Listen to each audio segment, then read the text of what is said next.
podcast for everyone who has ever dreamed of a second chance. The marketing on this movie was insane. I'm gonna put forward that it's insane that the poster for this movie is just the end of the movie. Burstyn and Christopherson smiling. They're nice hot people. You don't want to see that? I think it worked because people were like, "Well, I'd like to see that. Mm-hmm. I'd like Chris Christopherson to take me in his loving arms." You like Ellen Burstyn, like his beard. We all want that. Would you argue that's not really what the movie is? But what would you say the movie is? Just like her crying? Like, you don't want that? Yeah, but that's not going to go on a poster. I just think it's funny. This is like, it's Ellen Burstyn's Oscar-winning performance. I would say it's an element. It's a strong element of the movie. No one's walking out of there being like, well, there was no Chris Christopherson hugging in that film. I feel cheated. Like, it's in there. But I think this movie is more than anything about a woman stuck in cycles. And this movie poster presents it as if like one door closed and another one opened. It eventually opens. Eventually, the door creaks open and she's like, I think it's safe to walk through this door. Yeah, exactly. I mean, throwing out the idea that a movie about a woman is being sold with a man on the poster. This is true. That's never been done before, obviously. No, and him being above the title is kind of nuts. It's Ellen Burstyn fucking and a big deal. Chris Christopherson He's a big I mean, what? This is 2 years? No, when are Stars Born relative to this? After 2 years after. This is the early him acting. We can talk about it. But he's already very famous. But he's very famous. He's very famous.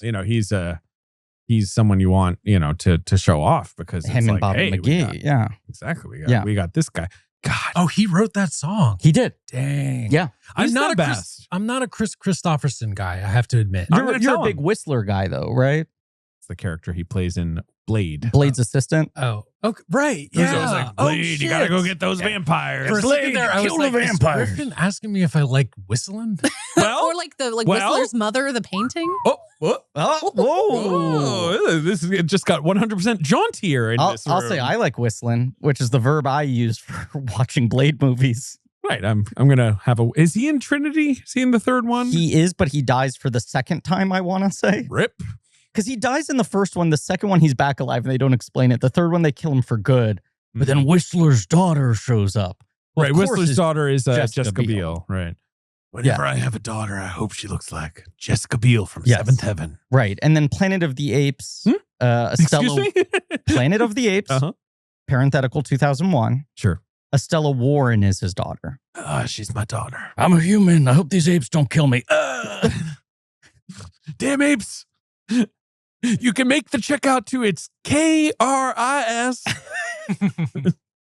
We can't do our favorite bit on that movie because it's too early, but the idea that you can see the actor doing direct deposit on their phone on camera. Yep. Chris Christopherson, the handsome boy, is here. What a good looking guy. The handsome boy is the nickname? He's a man, David. Yeah. I think calling him a boy is immediately offensive. There is a boy in this movie who is distinctly a boy, so you got to set Chris apart. Christopherson, the young, handsome new boy, is here. The rancher. I think Chris Christopherson is as much of a man as anyone has ever been. That is an adult. He's an adult man. And the boy in this movie has the foulest mouth he's ever heard. That's a brutal thing coming from Chris Christopherson. Yeah, to say you that's imagine the foulest mouth I've ever heard. Right, you imagine Chris has probably met a couple saucy fellas over the spending all years. that time on the ranch, you're not talking to enough people and not used to it. I just think it's funny that this movie was sold as a second chance rom-com and then spawned a 9-season workplace sitcom.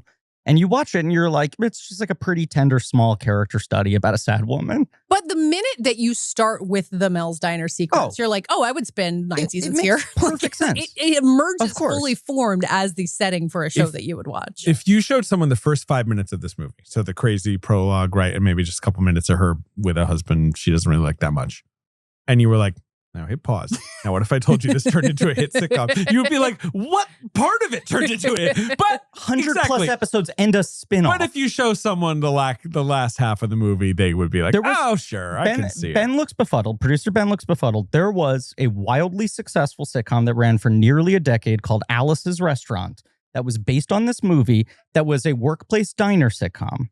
It was just called Alice. Just called Alice. That's all you need. Oh, really? Yeah. Why did I think it was called Alice's Restaurant? Alice's Restaurant is a play, right? It's the Woody Guthrie's son. Oh, that's Arlo what I'm thinking Guthrie's. of. Yes, sorry. I knew I was getting confused. It was just called Alice. It was the longest running sitcom starring a woman until Roseanne. It ran for 9 seasons. Linda Lavin, the great Linda Lavin. And I would say it was, it was very successful. Like it spent a good half of its time on the air being like a top 10 show. And here's what's crazy. Diane Ladd in this movie plays Flo, right?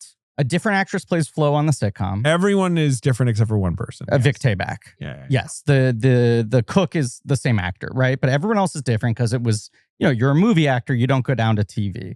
The show is so successful, they spin off Flo into her own show. And then to replace Flo in the dynamic, they hire Diane Ladd to play a new waitress. What's wrong with that? That's how big the show was. At first she's like, I'm not doing a sitcom of the movie I was in. And then 5 years later, she was like, I would gladly join the cast. I'd love to. And in fact, where can I sign on the dotted line? But it's just like, what if it's just this fun diner minus any abusive relationships? Have you guys ever watched Alice? I thought about doing it for this and I didn't. I never have. No. I know Kiss My Grits, which is the catchphrase. Which that's Diane what they would say. Doesn't say in the movie, right? She's talking about grits. She's talking about grits. They get close. She's got plenty of like fun, colorful language. That was, Polly Holiday on the show. That was so we should give that to Diane. These grits, should I hug them? Should I gently caress them? David was just telling us to kiss morning grits. He was telling us to kiss morning grits. Evening grits also a solid. I mean, if you go to Waffle House, it's open 24 hours. You can have grits any time of day. What's your Waffle House order? Because you live in a Waffle House Smothered and Covered. Scattered, Smothered and Covered. Also the name of a Hootie the Blowfish album. Well, where I owned it on CD. Why didn't I wear my Hootie the Blowfish shirt that I recently found at my parents' house? Why haven't you bought me one? I gladly buy you one. Google.com, Hootie and the Blowfish shirt. Alex Ross Perry is rubbing his hands together right now at this reveal. I don't even know what he's going to do with this, but he's going to do something. He's going to bully me somehow.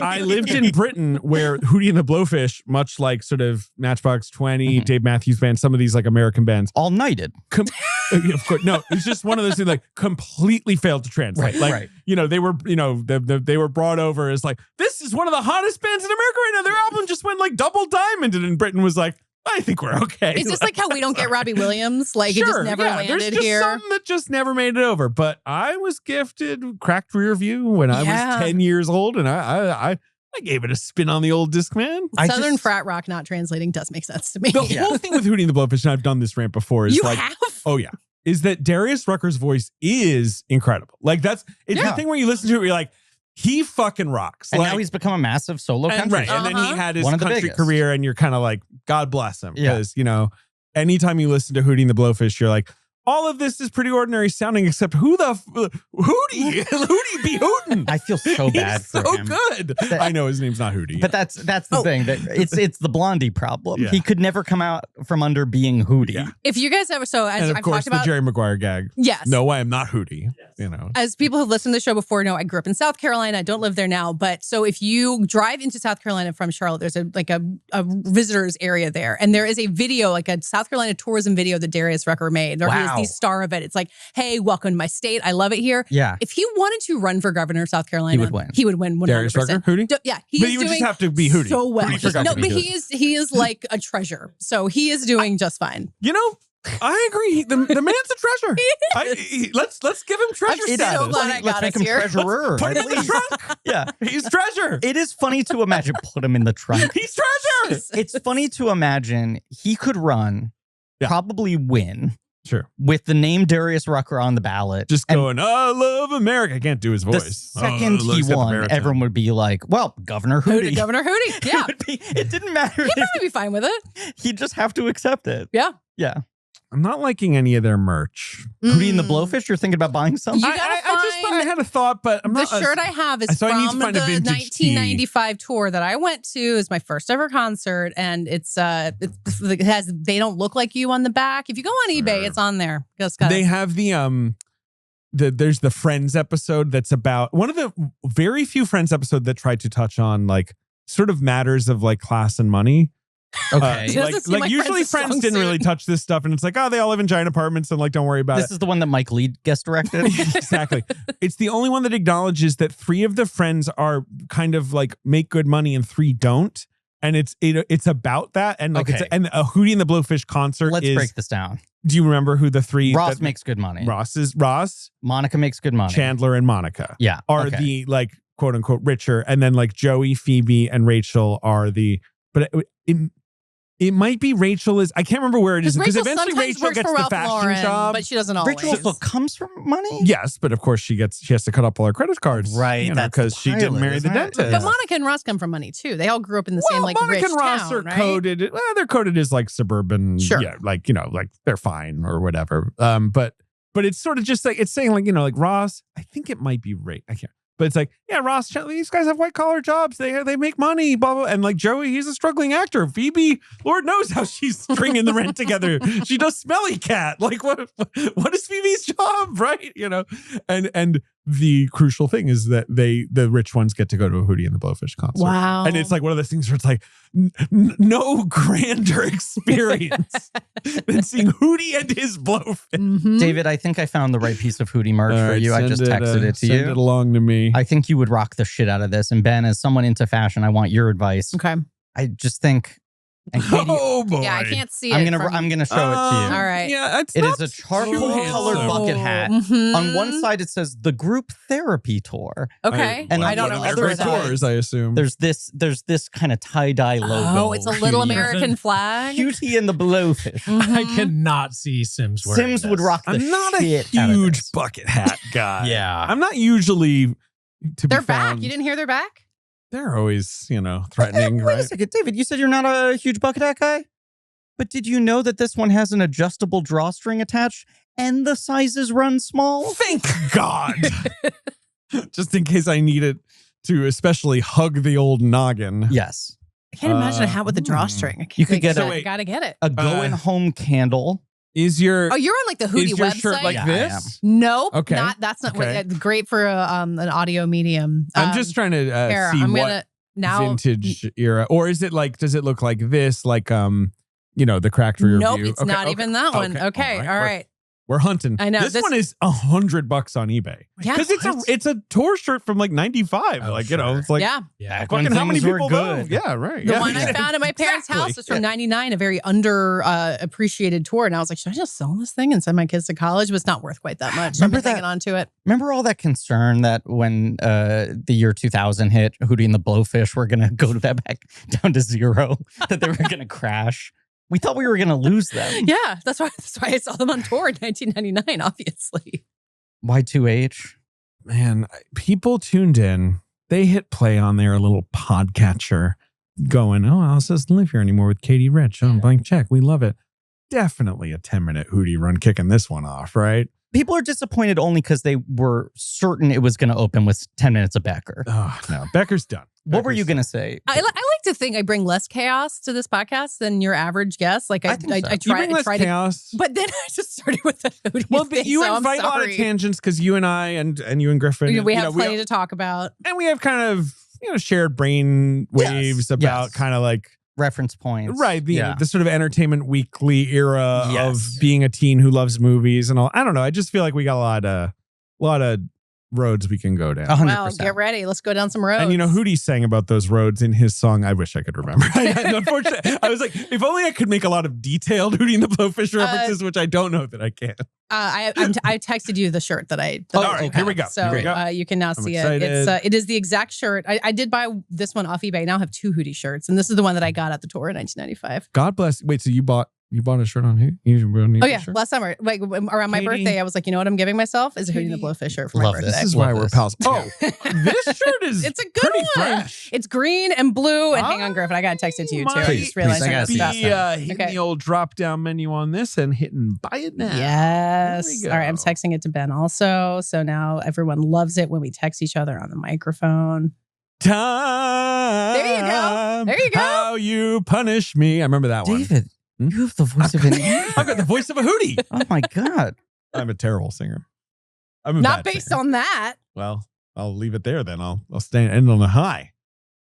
What was Running from an Angel? Mhm. What was the only Want to Be with Only you? Wanna That Be was the With one You. that people were That's basically the like, one that this band needs to be legally like disbarred from music. The Miami Dolphins were in that music video.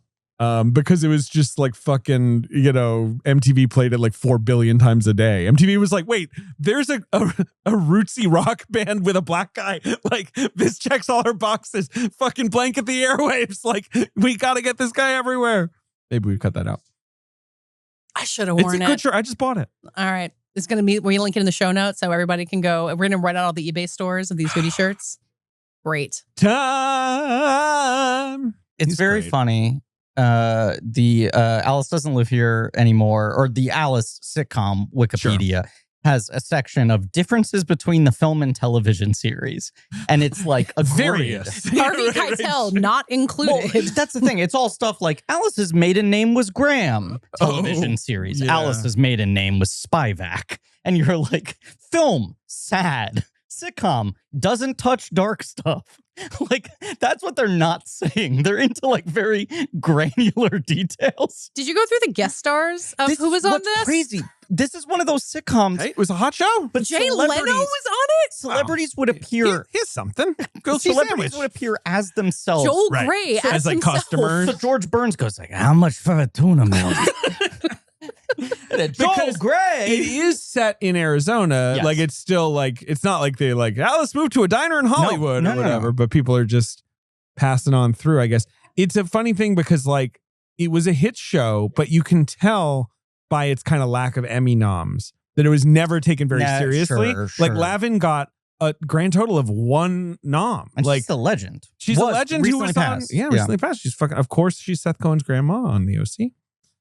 And that was her only ever Emmy nom, which is rude to Lavin. She and Chris Christopherson both passed 2024. Pretty close Yeah, I together. killed Yeah. them. But David, Sorry. I told you not to do that. Just for the record. They asked. It was kind of like a weird kind of like. I know, but I said, why you? That's what I said. You just don't need to meddle in their business. No, so Chris Christopherson died at the grand old age of 86. Yeah. And lived, and I feel like Linda Lavo also lived a very long time. Linda Lavin, a very long She was time. 87. 87, yeah. At the time we're recording this, Ellen Burstyn, 93, still Whew, working. Still God. going. I will say about Lavin, like, I don't look at Ellen Burstyn and go like, Linda Lavin's a TV version. Very of this. different a totally types. different type of character. There's also a crazy thing is that Ellen Burstyn later does a sitcom in the 80s, Sure, the Ellen why not? Burstyn Show. Was it good? But that was a Uh, fucking riot. I think it was just like a family sitcom, but that's another person where I don't go like, obviously, let's get her on a multicam. You know, I think it was one of those things where it's like, if you're someone like Ellen Burstyn, where it's like, you are a tremendous actress, you're an Oscar winner, and you've been in huge movies like The Exorcist, but you're never going to be treated like a movie star by Hollywood because it's a sexist industry and you're a little older and you're more of like a great actor than And I you think are she always like preferred theater and loved teaching Right. and maybe just wanted the consistent. And then yeah. like the call just comes along and like, hey, do you want the consistent work and paycheck of one of these network shows? Right. She only did it. It only aired 13 episodes. Yeah. Megan Mullally was her daughter. Elaine Stritch was also on it. I think Elaine Stritch played her Sister? mom. Yes, Or her no, mom. played her Yes, mom. Played her mom. 7-year age 7-year age difference. difference. Yes. Her 80s are a lot of movies I've never heard of. Just going through her credits. It's interesting Yes. because like Ellen Burstyn is a Hall of Famer, right? She's a legend. There's no question. I think she's one of the best screen actors. I mean, best She's mostly a actors, legend because she period. told you to shut the fuck up that one time. But That's also, not what she said, and you know that's not what she said. She said try silent. Correct, and you got to give credit. It's 'cause she actually worded way it better than perfectly. her telling him to shut the fuck That's up. why and be it clear. needs to be correct. It's Nothing better. poetry. Nothing better. I think she's one of the greatest actors of all But time. she no doubt has, as Katie's saying, when you Yes. look at her filmography, like just a bunch of stuff where you're like, what on earth is that? Like, Yeah. What's what happens to women Yes, who are women. the Yes. stars of their I would movies? agree. What are you going to do with them? But then also 2 additional Oscar nominations in the 80s. Like we're saying, like, well, that's a weird decade for Right. her. so what were But her she has dying young? Did she get? Oh no, Resurrection in 1980. That's 80. Yeah. And then I guess same time next year is 78. Did she Right. get nominated for that? Yeah. Yes, she did. Like she got a bunch of Oscar noms and she won one. And well, she's in Twice in a Lifetime, the movie that Amy Madigan got her nomination for, which I had never heard of until this the Amy first- Madigan yes. run. But I remember when she got her, nomination for Requiem. Requiem for a Dream.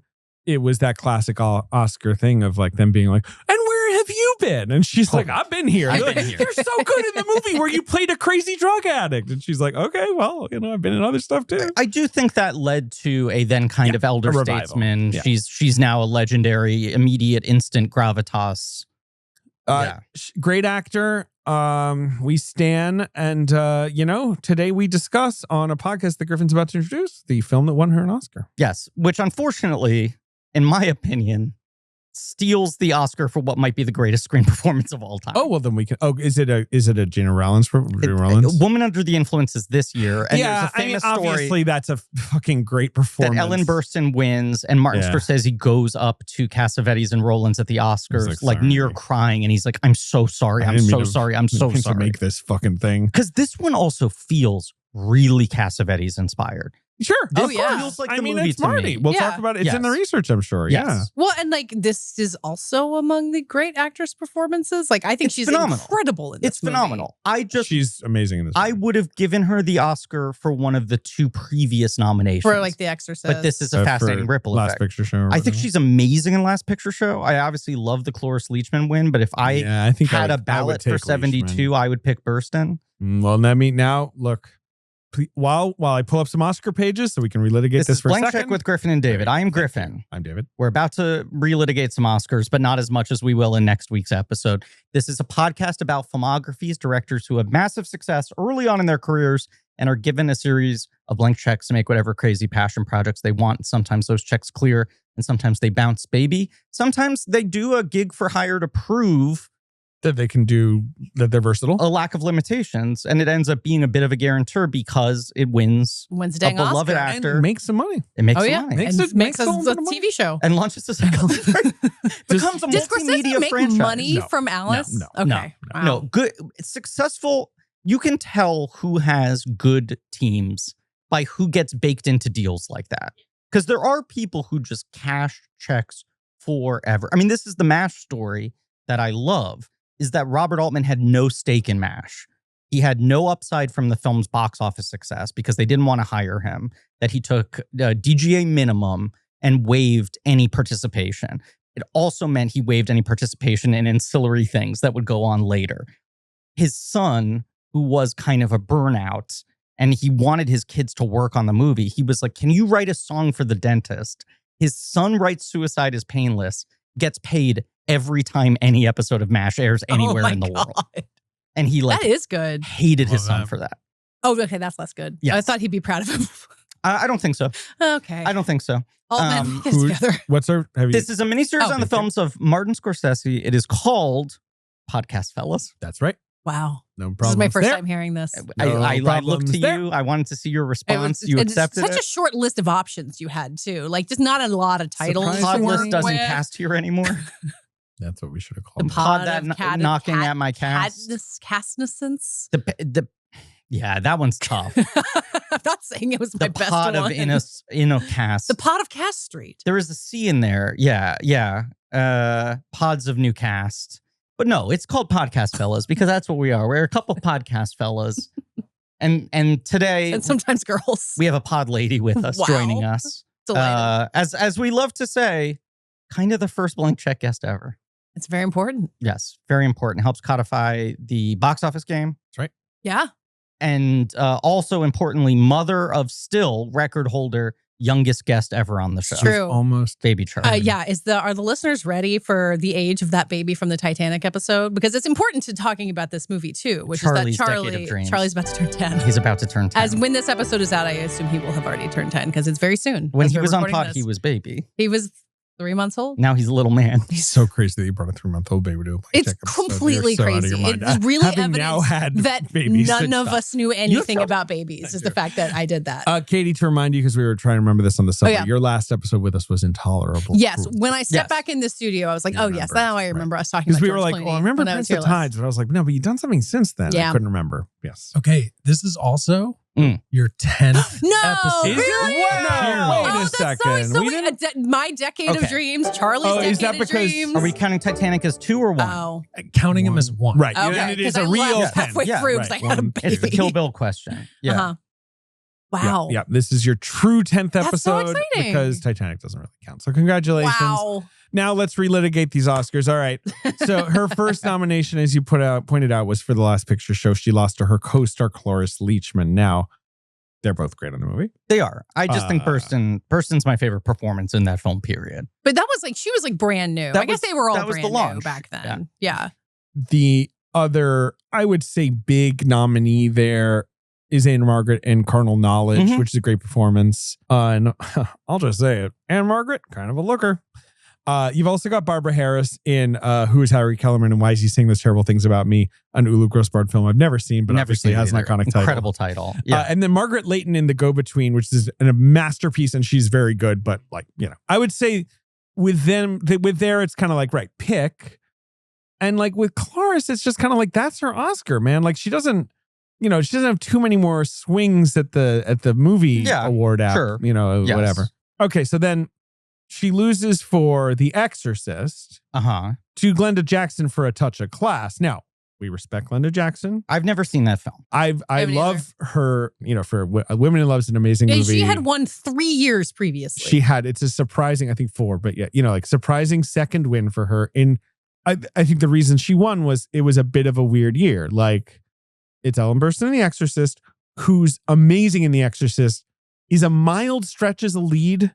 Yeah, like I would agree. She sort of counts, but like she's not really in the back half of the movie, obviously. And like she's not the thing you come out of The Exorcist. Do you think that's not? As great as she is. It's a powerhouse performance. It's a little. And she broke her damn tailbone. It's a little like Michael B. Jordan in Sinners minus the skill piece of the twins thing, right? Where you're like, there is such a centering force in this film, which was also the highest grossing film of its year. It was a hit, and she's great in it. Yeah. And then you got wait, is the devil the lead? Well, I would say it's like Linda Blair is the and lead. they put Linda Blair in supporting in that she's a classic. kid.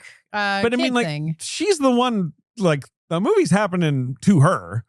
Everyone else is a little bit in and out. I think Burstyn's the lead. I think it's fine. I accept it okay. But I think it might have hurt her for a win. Yeah, possibly. And then you got Marsha Mason, the great Marsha Mason, in Cinderella Liberty, the James Caan movie, Mark Rydell movie. I've never seen it. We got Barbara Streisand in The Way We Were. We stand. Yeah, great performance. Yeah, sure. I think that movie is a little silly. It's silly, but I think that's an excellent movie star performance. Yes, I agree. And then you've got Joanne Woodward in Summer Wishes, Winter Dreams. I've never seen that one. Not a movie I have seen. Yeah. No, this is a lot. That's one where you're like, maybe we could sneak it over to Ellen. It is astounding to go through these and realize how rarely the Best Actress nominees were from Best Pictures. Oh, When you get the 1950s. Yeah. It's a little better now with the 10 noms, yes, or whatever. But I bet you even now, if we didn't have the 10 noms, it would remain a bit of a ghetto. Oh, definitely. There are so many movies that do not exist outside of one lead actress nomination for a movie star. Is The Exorcist getting the horror snobbery with this too? Because like The Exorcist is obviously a big breakthrough, and it did win 2 Oscars. Yeah, but it was the noms were the reward. A little bit of kind of like, well, it wins. It won best screenplay, vomit and best PP. Now, there's actually not a ton of PP in The Exorcist. Yeah, but I didn't say most PP. I said best PP. It's notable. Well, I thought the category was just best goo. I mean, Well, no, see, it was like the best score musical comedy drama thing. Most years it's best goo. This is one of those years where they split it into best vomit and best PP. There's just too much to choose from. And then Exorcist winning both made them think maybe let's make it one category again. It won best adapted screenplay and best sound. And you're like, how did it lose? It was a hit, blah, blah. It's like it lost to The Sting, which was just also a phenomenon. Oh, so right. What they were 2 of the 10 highest grossing movies. Yeah, they were just both movies that had like played for a billion years. I mean, it's an insane 5. It's The Sting, The Exorcist, and American Graffiti. So 3 just like critically acclaimed powerhouse blockbuster out of nowhere movies and out of nowhere in different ways. 3 of the most like profitable The Sting's movies like people of like all time. Like people are gonna like this. Is like people are gonna love it. Exorcist, obviously, and then the other 2 nominees are A Touch of Class, which they really went for the kind of like British comedy back. They loved to sneak those in, sure. And then Ingmar Bergman's Cries and Whispers. They loved Bergman. They gave him proper respect. Well, he was at his right. They loved him in the final phases of his career. Yeah. They would roll out the carpet for him, and I assume he would not attend. I don't actually know, but have a feeling he didn't really show up to a lot of those ceremonies. Or he was a party animal. Yeah, maybe he was there being like, Glenda I love Jackson this show being hosted by Burt Reynolds, Diana Ross, John Huston, and David Niven. Is that the one where there's the streaker and Niven goes like, he's got a tiny dick? That's the dream team. Those 4 people. We always want to see them together. The big 4. It's just like whenever I see Diana Ross, I'm like, where's John Huston? Her counterpart. You look naked without David Niven by your side. That is so funny that it's like... Oh, no, this is the year before Chinatown. So we're not in John Huston and that mode. Correct. Yes, yeah. Chinatown is the year after. So you're like director first and foremost, menacing character actor secondly, right? But before his most notable film role. But he has third, played the greatest ape. MC. Yes, third MC, then like the biggest pop star, and a feet British man. And then who's the fourth again? Burt Reynolds. Burt Reynolds. Like, he's just kind of like, hi. Just the I'm from dude Hollywood. leading man. You've heard of me. Yeah. Chewing gum on stage, presumably. If you think about a world where Ellen Burstyn never wins an Oscar, then you're like, okay, well then maybe did she win for Requiem? Does she win for Requiem as a makeup? But it's the Swank year, right? No, it's the Julia Roberts year. Ooh, and that was just a tough train to stop. Nor should it. No, you don't take that away. I agree. Would you both agree with the idea that she probably came in second? Ellen Burstyn? I remember there being a bit of a thing because Ellen Burstyn hadn't accepted her own award of wouldn't it be nice for her to give a speech that year. She doesn't. Although I will say, whenever anyone trots out that argument, I'm like, we're splitting hairs. Yeah, like, absolutely. Come on now. She won, but she didn't say a thing. She didn't get to give a speech. I'm like, okay. I mean, Laura Linney was the critic fave that year, but I could see the argument for Ellen Burstyn was. I still feel like back then critic faves didn't get you as far at the Oscars. Totally, that was a real nomination as the win. Of course it was. Yeah. Enjoy your Saturday at the Spirit tent. I can tell you that Best Actress Musical or Comedy that year was the not Oscar nominated Renee Zellweger for Nurse Betty. Oh yeah, yes. But there's the only overlap. There was Juliette Binoche was nominated for Chocolat. Yeah, are we underestimating the Chocolat train? This movie is so funny. They had Chocolat fever back then. The chocolate makes them horny. I did watch Chocolat for the first time like in the last 5 years, and it does kind of fucking It's still roll. terrible. It's one of those things where if you remove any, like, what did it steal nominations from, and you just watch it as its own thing, it is delightful. I mean, I think I made this joke possibly, but Alfred Molina plays Snidely Whiplash even more than the time he literally played Snidely Whiplash. I made that joke, but it's very true. He shows up with a mustache and is like, "Where's all this chocolate?" Because he's Lithgow in Flashdance, right? I mean, Footloose. Like Lithgow's like the town has to ban dancing. Yeah. And Molina's just like, no chocolate. The mustache I ban it from these walls. So thin and so long. It's making women talk back to their husbands. He plays such a sniveling little fuck with a cape. It's amazing. I forgot he has a cape. Yeah.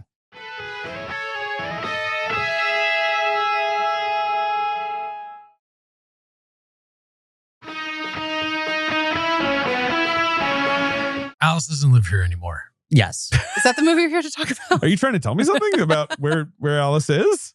Alice Doesn't Live Here Anymore is a 1974 American romantic comedy drama film, according to Wikipedia. I guess that's what I'd call it. I would call it a drama. I'd call drama and a character study. A sort of, a light or, a quiet drama. Directed by Martin Scorsese. Written by Robert Getchell. Who has quite a career. I want to do a little sidebar. Goes on to write Bound for Glory and, Well, that makes sense. You're like, writes a very, very grounded, although he's one of 4, I will say, credited screenwriters on Mommy Dearest. So I guess that's not all on him. Then he made the Patsy Cline biopic Sweet Dreams with Jessica Lange. He wrote that. He wrote a Bette Midler movie called Stella. I don't really know That's a Stella Dallas remake. Oh, fuck, it is. Wow. This is like genuinely a fascinating career. He got points on the Alice sitcom for creating the character. You got it. Yeah, if you're the writer, you're going to get points. But then he did okay, but come on. He writes Point of No Return, the La Femme Nikita remake. Fonda, right, yeah. And then he does This Boy's Life and The Client. Yeah. So he was he was a work guy. Workhorse. We call him a work guy. He's a work guy. Yes. The film, it was a 1974 Christmas release that got good reviews, made money, won an Oscar, was a solid notch in Scorsese's career. I feel is often obviously under-discussed. It's very recently getting a Criterion disc. I believe Marie has gotten her hands on it today and is delivering it to the office tomorrow. One day late for me to have watched this flashy Criterion disc. Not Marie's fault. We're in fact getting it early. Yeah. But was hoping it would time out better. But yes, it has only been on DVD for the last 15, 20. I rented it on the old iTunes. It looked all right. The tunes for the eyes. It looked all right. Yes. And it's a film we should discuss. And with us is have we introduced Katey Rich? Yeah, 10-time guest. The great yes. Katey Rich. Obviously. Katey Rich, who I think of you as a fairly, like, you discovered this movie back when you did the Scorsese screen draft. Yeah, is that right? I didn't want to come on here and promote someone else's please, podcast. go It was ahead. my Do it. podcast. But no, I did screen draft it with the Scorsese group ranking. So I was in charge of the middle 10. Yeah, it seemed like quite a stressful approach. Very to chill this. podcast. Nothing stressful has ever happened on that Not show. a lot of work. This Yeah. one was especially chaotic. Emily St. James, a friend of us and of the show, was on the 30 to 21 group. Right? Didn't And she fuck everything up by drafting something last it was or a whatever? group effort of Okay. fucking everything up, but just like chaos reigned on that. Like they didn't want to deal with the Dylan doc, so they left us with like No Direction Home Bob Dylan in the middle 10. We were like, Oh, I don't want to come get, on. or like I think they Doc's left us out of here. They left us with Who's That I would Knocking at agree. My Door, which I don't know if you guys have done that episode We should already. have. It's Yeah, already we aired by have. now. It's a We have. perfectly fine movie. I like It that movie. belongs I would- in the bottom 10 I of would- Scorsese. I would put it Belongs down bottom 5. Well, but that's what I don't understand about this approach of like they get to choose. to make it a group Right. project. Well, it leans into the chaos. Wait, of but it. I don't know. Now I'm looking. I mean, And- this and how- podcast. how this I will ranking worked out? confess. Well, there's just there's like vetoes. Oh, the Patreon Yeah, members got to veto things. Yeah, I don't think that affected what we did. Someone was You trying had to. the Irishman 29th. That Were you wasn't me. on That crack? was them. Blame Sorry, Emily. they did. Bring Sorry. this up with your friend Emily St. James, what not was me. dead last and what was number one? Dead last was Shine a Light, which like sure, Is, but it I looks like think, someone tried to put worst one. fine. I mean, but again, it sort of doesn't count. Like, I mean, I what know. are our parameters It's making here? it even 30. I think they bring Shine a Light and a Okay. Rolling Thunder review, which I don't think was a theatrical thing. That was a Netflix thing, which is actually kind of fun. stressing. And then as a lover of rules, it's stressing. I me was out. not a- Smiling and throwing his thumbs up. But no, it looks like someone tried to put The Departed last. Yes, that was their That's real trolling. chaos. It was trolling. I think we wound up putting The Departed in our middle 10, which I would put it in my fine. top Also, 10, honestly. You're wondering why someone tried to put The Departed last. You must have missed that Frank Costello was a guest on that episode. I smell a rat on this podcast. I But, think they did Age of Innocence as number 1. I wasn't on that one either. We were in They we had do 20 have it to number 11. 1, and they have Goodfellas 2, Taxi Driver 3. I mean, like, Age of Innocence is number 1. it's a little too chaotic, guys. This is a little much. I tried to make it less chaotic. My but it big looks like accomplishment their veto system really messes with stuff because then it's like stuff will get bumped up. There's a lot of rules, a lot of we wound up putting Wolf of Wall Street in our middle 10 because our pal Joe Reed is not a fan of it, and I didn't have the ability to veto Right, you had it to used bump your it up. I would vetoes. put Wolf of Wall Street in my top 10. But the thing I'm really proud of from our group is that we left Alice for the top 10. Like we said, It kind made it of to collectively 9. said, we're not drafting Alice. You guys can have it in there because I think it's in my top 10 for It's sure. really excellent. That's totally Yeah. fine, and it's a great movie. But Cape Fear is number 10. I just don't know Cape Fear about does not this. belong in the No, 10. what's going No. on? No. And it feels like because you guys left dishes, it's weird Yes. that there's like movies that vault up the list because the prior guys just didn't want to talk It's an about exquisite corpse thing where you're like, oh, I guess Who's That Knocking at My Door is number 19 somehow. You did the say this- Pixar one. I feel like I you say had this- like an aneurysm doing I that did. episode. I say Yeah. this respectfully to the fine folks at the Screen Drafts podcast. They have asked me to come on, and I've been like, I've heard your episodes No, are 4 hour long. I this won't be is- doing I have that. No, no you would- animosity you would towards die. them. Right. I did it once with JD, and we Sure. did Jim Henson movies, and we had a wonderful time. And your friends. JD and I were in sync, and we Yeah. were like the fucking Bash Yeah, brothers. you got to do it with your friends. Right. And it was contained, right? Mhm. And then they were like, do you want to do a Pixar mega draft? It's every Pixar movie, which at that point maybe was 21 or 22. And I believe it took 6 hours. Everyone else was on the West Coast. I finished the episode and the garbage trucks were coming to collect. The sun was rising. This was Jesus. deep lockdown. And I say this kindly. I don't blame anyone involved in this episode. This is just what it was. It was the worst day I had in the pandemic. I remember. And that's the most damning thing I could having say a about tough any time. 24-hour period. Yeah. Yeah. That's tough. What I I will couldn't say, handle it. so it's exhausting every time I have done that, and then at the end of it, I say, "Wow!" But I watched every Martin Scorsese movie, and it That's felt the nice part. great. I mean, you guys are Yes. doing the same This thing. is the thing. That part of it paid off so much for me because I We still think about it. Have all a the time. podcast that gives us an excuse to do the same thing on a more manageable schedule. Although you do make some long episodes. We do, but I Don't get, know if anyone's heard about that. but I get stressed out even when like our friends at the Big Pick are doing drafts and they're like, I have to watch 80 things yeah, to prep for one episode. yeah. Hall of Fame. We did the big pick Oscar changing things like we were just doing. And I'm figuring out how to prep for that. And like, you can't watch everything, but knowing what you need to pay attention to, it is when you have that wide of field, it gets really crazy. But that's the thing. You're just sort of like, well, what? I don't need to watch Summer Wishes, Winter Dreams or whatever. I'm sure that's some bullshit. And then Chris Ryan shows up being like, guess what? I have a hot Joanne Woodward take. Yes. What's that noise? Oh, it's the dossier cracking open. Creak! Oh, Ben, you are on it today. Good job, Ben. Ben's doing great. Ben's He's guarding against my mental health. Sometime during the protracted and difficult production of William Friedkin's 1973 classic, The Exorcist. PP vomit. Which, as you may or may not know, as with many a Friedkin film, was a bit of a trying shoot. Some personalities at play here? Right? Yes. There are some wild stories about that film. Yeah, where such as like Friedkin would just fire a gun without telling anyone to make everyone freak out, like on camera. And then say like, action. And then like tie a harness around Ellen Burstyn and just fucking break her tailbone. And like the entire set was a refrigerator. Yes. And Max von Sydow had makeup on, but by the time the movie was over, he just looked like that. Yeah. So that film is really, really hard, but they make it. And the studio, which is a little studio called Warner Brothers. David's wearing his Warner Brothers shirt. Realizes it might have something special on its hands and is pretty impressed with one Ellen Burstyn. Yes. Basically, John Calley is in charge of Warner Brothers. They're looking at dailies of the film, and they basically just like call Ellen Burstyn and are like, we want to do a movie with you. What do you want to do? Exactly. Like, we have a pile of scripts. Take a look. Like, we'd like to be in the Ellen Burstyn business. Ellen Burstyn, who I think is like a woman of taste. Yes. Or like, a great actor, but also clearly a very intelligent one and a very thoughtful person who, tries to give a shit, right? I don't know. And she's one of the earliest members of the Actors Studio, studies under Lee Strasberg, is like real protector of the flame of the sort of, I don't know, the beauty of acting. Like, she studied under Lee Strasberg when he only had a half inch of chest hair, and it wasn't even white yet. He would sit there all day before he had the full 4 teeth, inches. Try to push it out. Like in Godfather, he actually doesn't die when they shoot him because the chest hair just catches the bullet. She is a rare American to have the triple crown of acting, as it's called, where she has an Emmy, a Tony, and an Oscar. What's her Tony for? Her Tony is for same time next year. And she has 2 Emmys, one for an episode, I believe, of Law and Order SVU. The other one, of course, for Political Animals. Oh, wow. Which you were on. Which I was on. She told you to try silence. No. Oh. You're forgetting. I was 3 times in a project with her. It was like, you're like, I've worked with you before. And she's like, never heard it. Correct.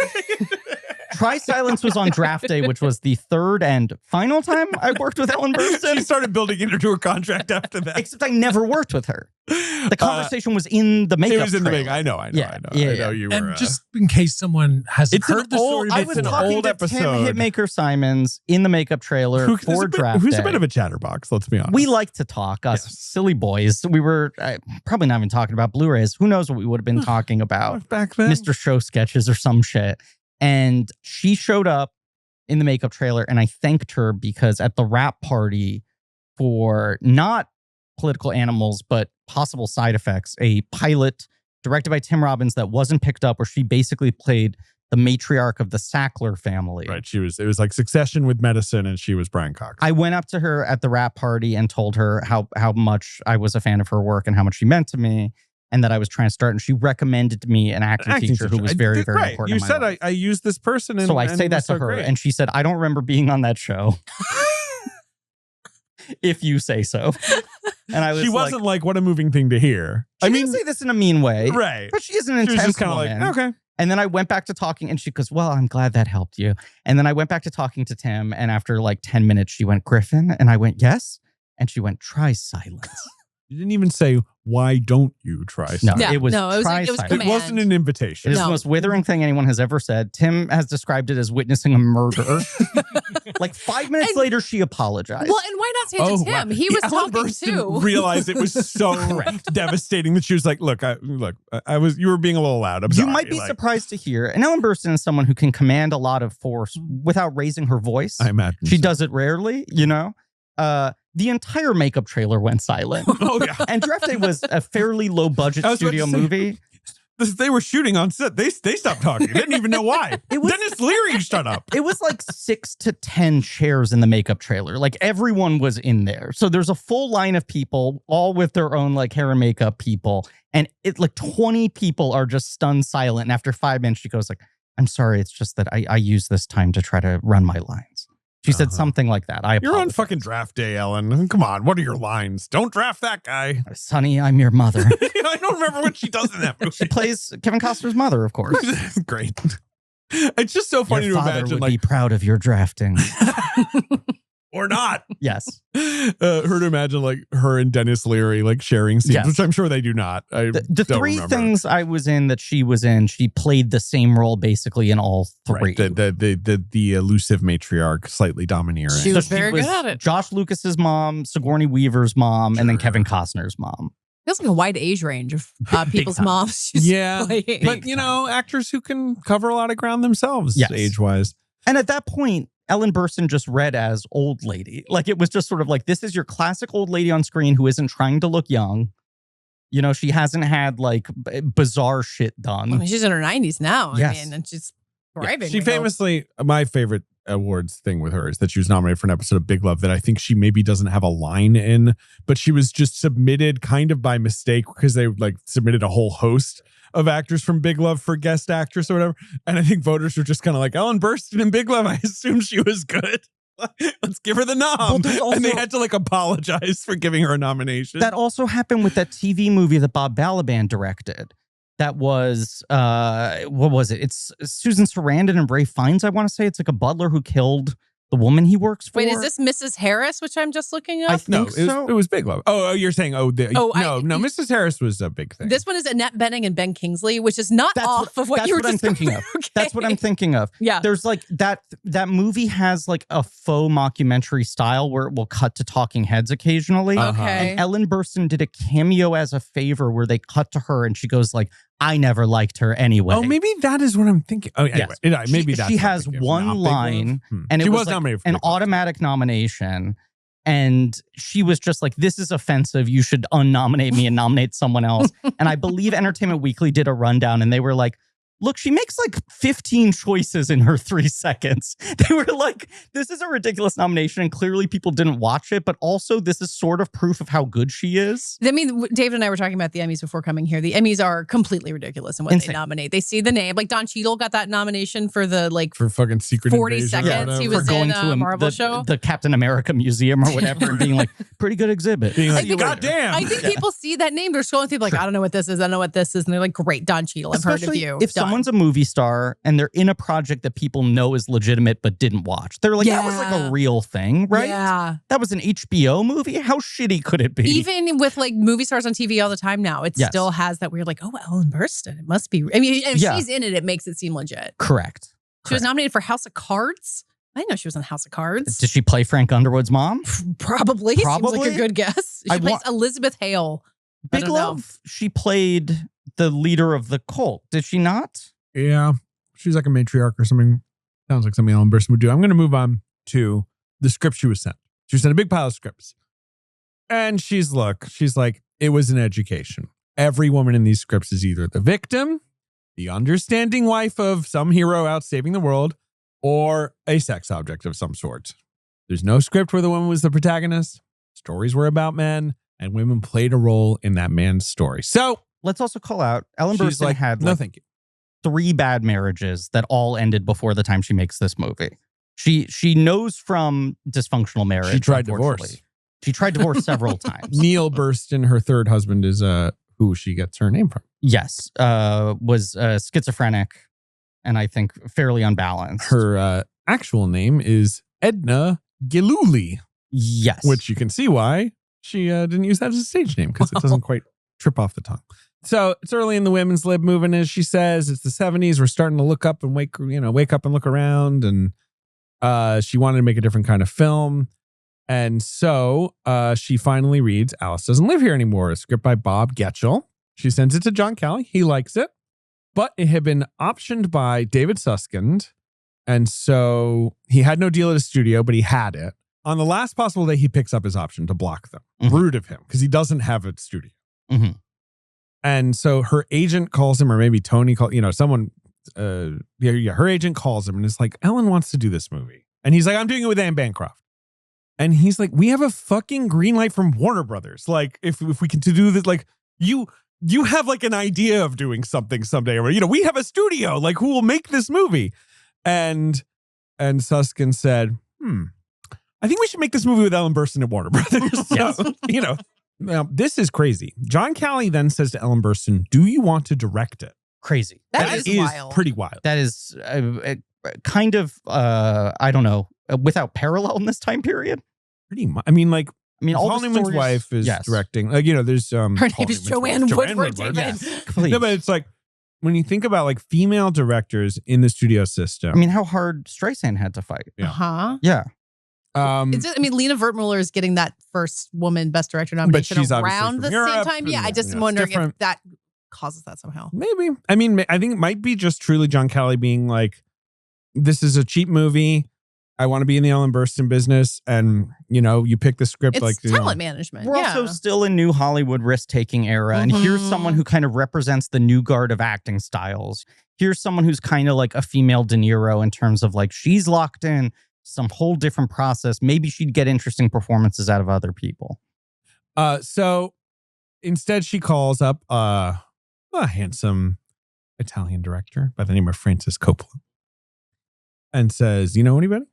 And he says, why don't you watch a little movie called Mean Streets? It hasn't even come out yet, but I recommend it. And she watches Mean Streets, and Coppola had just seen it and been like, I like this De Niro guy. I think I'll put him in my movie, The Godfather Part 1-1. Her quote was, she said, you go look at a movie like Mean Streets, or no, that's what Francis said to her. She said it felt exactly what Alice needed because it was a wonderful script and well written, but for my taste, it was a little slick. Script's a little slick. In a she good wanted way. some grit. In kind of a Doris Day, Rock Hudson kind of way, and I wanted something a little bit more gritty. It's smart to just go like, okay, I like the script and the foundation of this, but if someone deals with it on a superficial level, I think it's not going to work. So how do I get someone who's sort of like, hire a director against type for the film to bring it down? I have a hard time imagining that script. I feel like, I wonder if did he change the script itself, or is it really just all in style that changes how this feels? I don't know. Maybe it's 3 episodes of the sitcom that he retroactively submitted. Or it's the Chris Christopherson rom-com that the poster makes you think it is. But it does make you consider how cool it would be if either Safdie brother did this today. Oh, yeah. I wonder if there's an analog, because there are some directors who've done stuff like this, but I'd have to think. But I love this. She meets with this, as she puts it, small, nervous little guy. Yeah, that's a good way to describe him. And, he's like, he's excitable, and they're talking about it. And she says, it's hard to tell from that film, Mean Streets, what you know about women. Do you know anything about women? Which is a fair note. Have you met one? And he says, no, but I'd like to learn, which is pretty cute. Pretty good answer. Burstyn said his intelligence beamed through his face, so we went to work together. Had he started any of his failed marriages by this point? Where are we? Sure. Where are we in the Scorsese bad husband I think history? He's one divorce down. Yeah, Okay. I mean, it's the classic 60s. He's not married to Julia Cameron yet. He's divorced from Lorraine Brennan. Like the 60s early marriage where it's like, well, we had to live together and our parents would be mad. I wanted to have sex, which of I course met a meant we woman had when I 3 was children 20. and bought a house. So he has years of being a bad husband still ahead of him at this point. Not much more to learn about women. Quite He's an gonna absent revolutionize the field of bad husband. Oh, I assume you guys have talked about Mr. Scorsese, the documentary, over the course of doing this. We've But brought just the up stuff from amount of his ex-wives and daughters in that movie who are like, yeah, he was terrible. We love him though. Yeah, they're just like, he did beautiful. rock. I never saw him. He was really around much. It's just really remarkable how affectionate they are for all the horrible things. Not horrible, but he was just not useful back he then. wasn't. He was mostly absent. Yes, yeah. Right. It's not like, it's, I would not want to have been married to him at this time. give it a roll. The vibe I got, right? Because in talking about a movie about bad marriages and such, we don't want to imply a different kind of bad marriage. Sure. You watch that and it just feels like everyone who married him kind of felt bad for him. Not that they were marrying him out of pity, but they were just like, I was just really worried about him. Everyone talks about him like a little endangered fawn that they tried to nurse back to health. And they were like, ultimately it ran back into the woods. He and Robbie Robertson just stayed up all night for 3 days. And I said, you go, buddy. Yeah. Just go live your life. I call that the woods. So they get to work. He's dating Sandy Weintraub at the time. Okay. And she sort of was the one who kind of read the script from across his desk or whatever and said, like, this is good. Like, you know, this has interesting characters, because I assume he was basically just getting a lot of like gangster movies like being sent to him, right? Yes. So it's like, he's smart. He's like, I should make something completely different, right? Like, what better way than to avoid being typecast? Alice was a way of trying to find another way. Can I make genre in Hollywood? It was something like a vehicle, like a Betty Davis vehicle or Joan Crawford vehicle. I enjoyed those movies, like Mr. Skeffington. So this would be a way of embracing the genre. It is so funny that even young 20-something Martin Scorsese making movies about guys, picture. right, who shoot each other is like, but I am a huge movie nerd who has seen every single like, every great director has made a women's picture. Right. I have great respect for Mr. Skeffington. Yes. Well, you do have to assume the script did not include the prologue in this that looks like the Wizard of Oz set on a farmland. Wild. It's gorgeous. I mean, you start out with like a fucking like Douglas Sirk opening credit sequence. Yeah, like and the then, silk rumpled in the background with the titles over it. I love it. You feel like you're watching the wrong movie. And obviously, as you just pointed out, very inspired by Mr. John Cassavetes movies, which you see a little bit. And look, do an actor-driven movie. He has a great relationship with his mom. That's like, it's different from this movie, but he has like a chatty, firecracker, obviously, right, informal kind of relationship with his mom, and so he's investing a little bit of that in there. You know, his dad is clearly sterner and more reserved, but his mom is a cut up. Like, she's funny. Getchell's screenplay, apparently, he wanted to change the third part dealing with the farmer. Okay, he means Chris Christopherson. Get rid of Chris? You can't. I don't know. It's like the beginning is not quite right and the last sequence is not quite right. They rewrote it together. They weren't satisfied. Then they start doing some improv in New York with Ellen. That's kind of cool.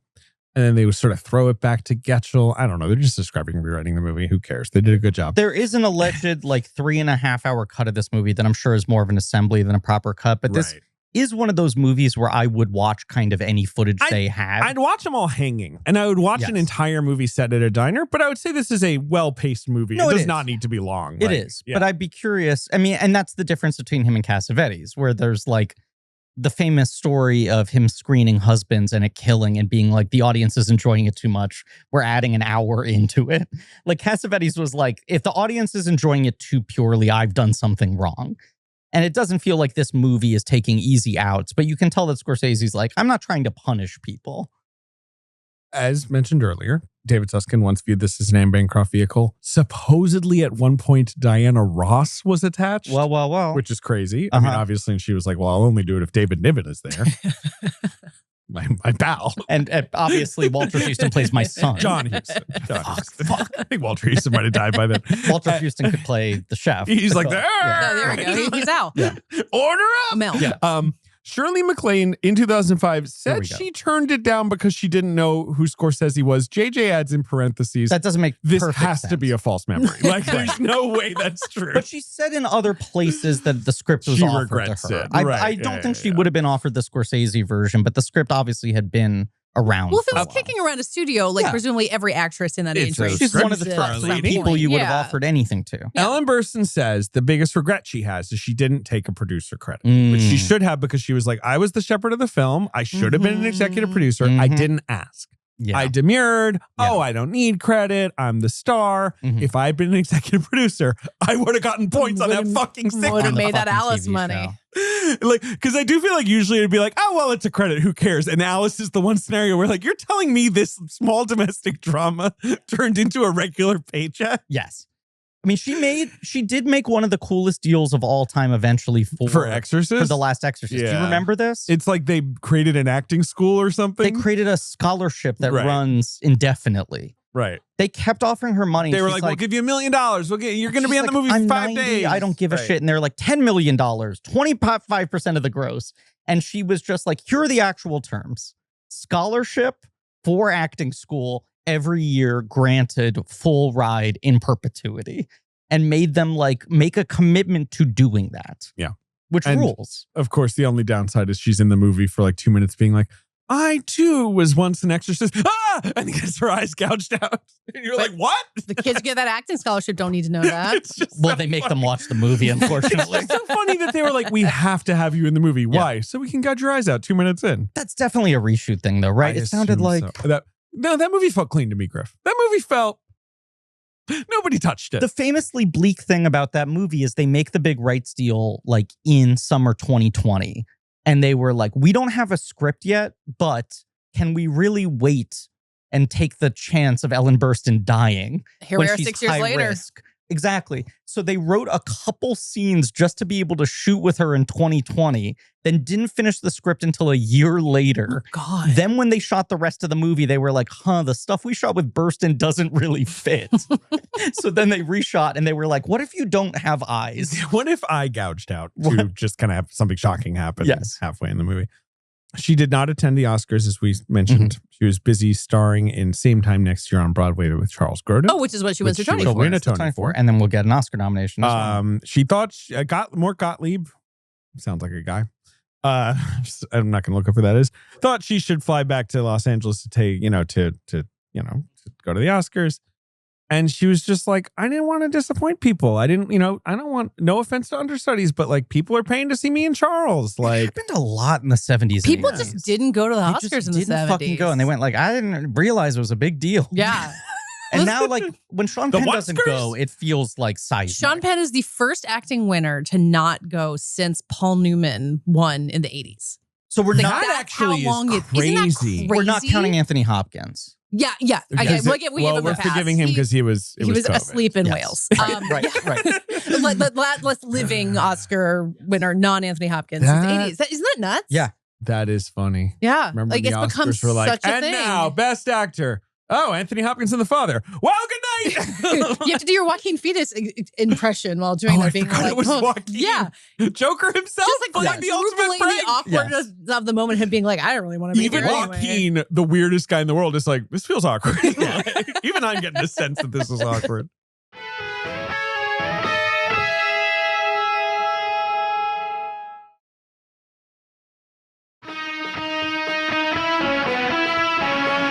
Chris Christopherson. Mm-hmm. It's just his fifth film. What has he just done? Pat Garrett and Billy the Kid, which he's phenomenal in. Which is such a cool movie. Yeah. Have you ever seen that one, Ben? I haven't. I think I know it has a bit of a vibe you might but gel the with. Dylan connection. It's like Dylan's really good. Dylan rocks in So it. been on my list the music forever. is so cool. Obviously, We'll watch it together, Ben. I haven't seen it either. I love a Western. He's also in Dennis Hopper's Insanely Normal, the last movie. That's his first appearance. Right, which was, that title's a threat. Dennis Hopper was like, I'm trying to end movies forever.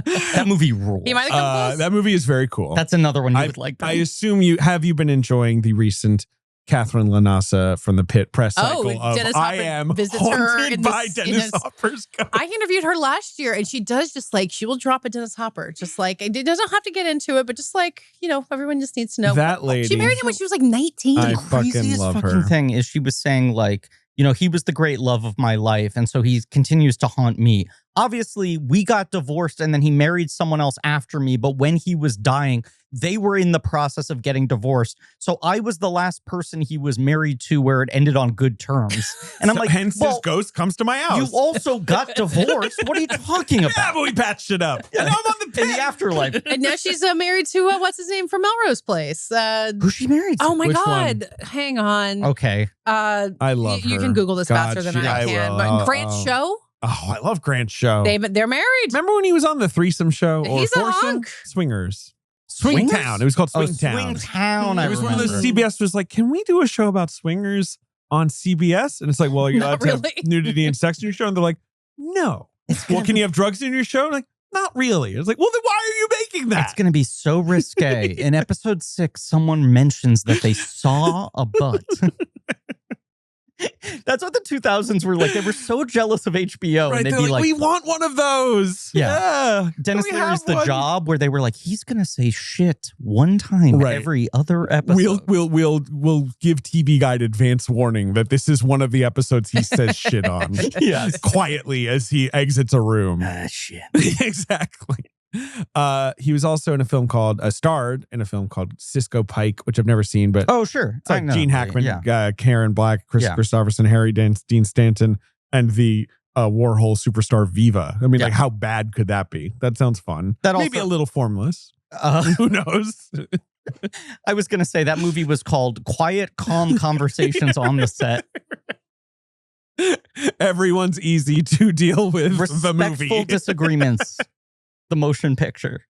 And then he's in something called Bloom in Love, a Paul Mazursky movie I've never seen, starring George Segal, where I assume he's got, like, I feel like he was often kind of the energy beardo guy, right? You know, he's coming in off the bench.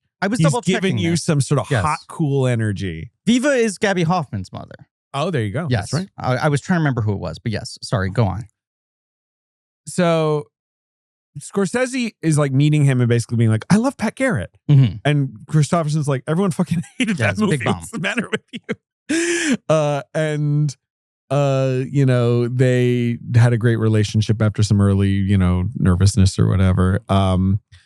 Christopherson, this is an interesting way Burstyn puts it. It's like he just couldn't accept that he was an actor. After every take, he'd cringe and be like, oh man, that was dog shit. Like he just had no, like, you confidence in his own ability. Yeah. And I bet you that Burstyn and Scorsese are both kind of like, I don't know, man.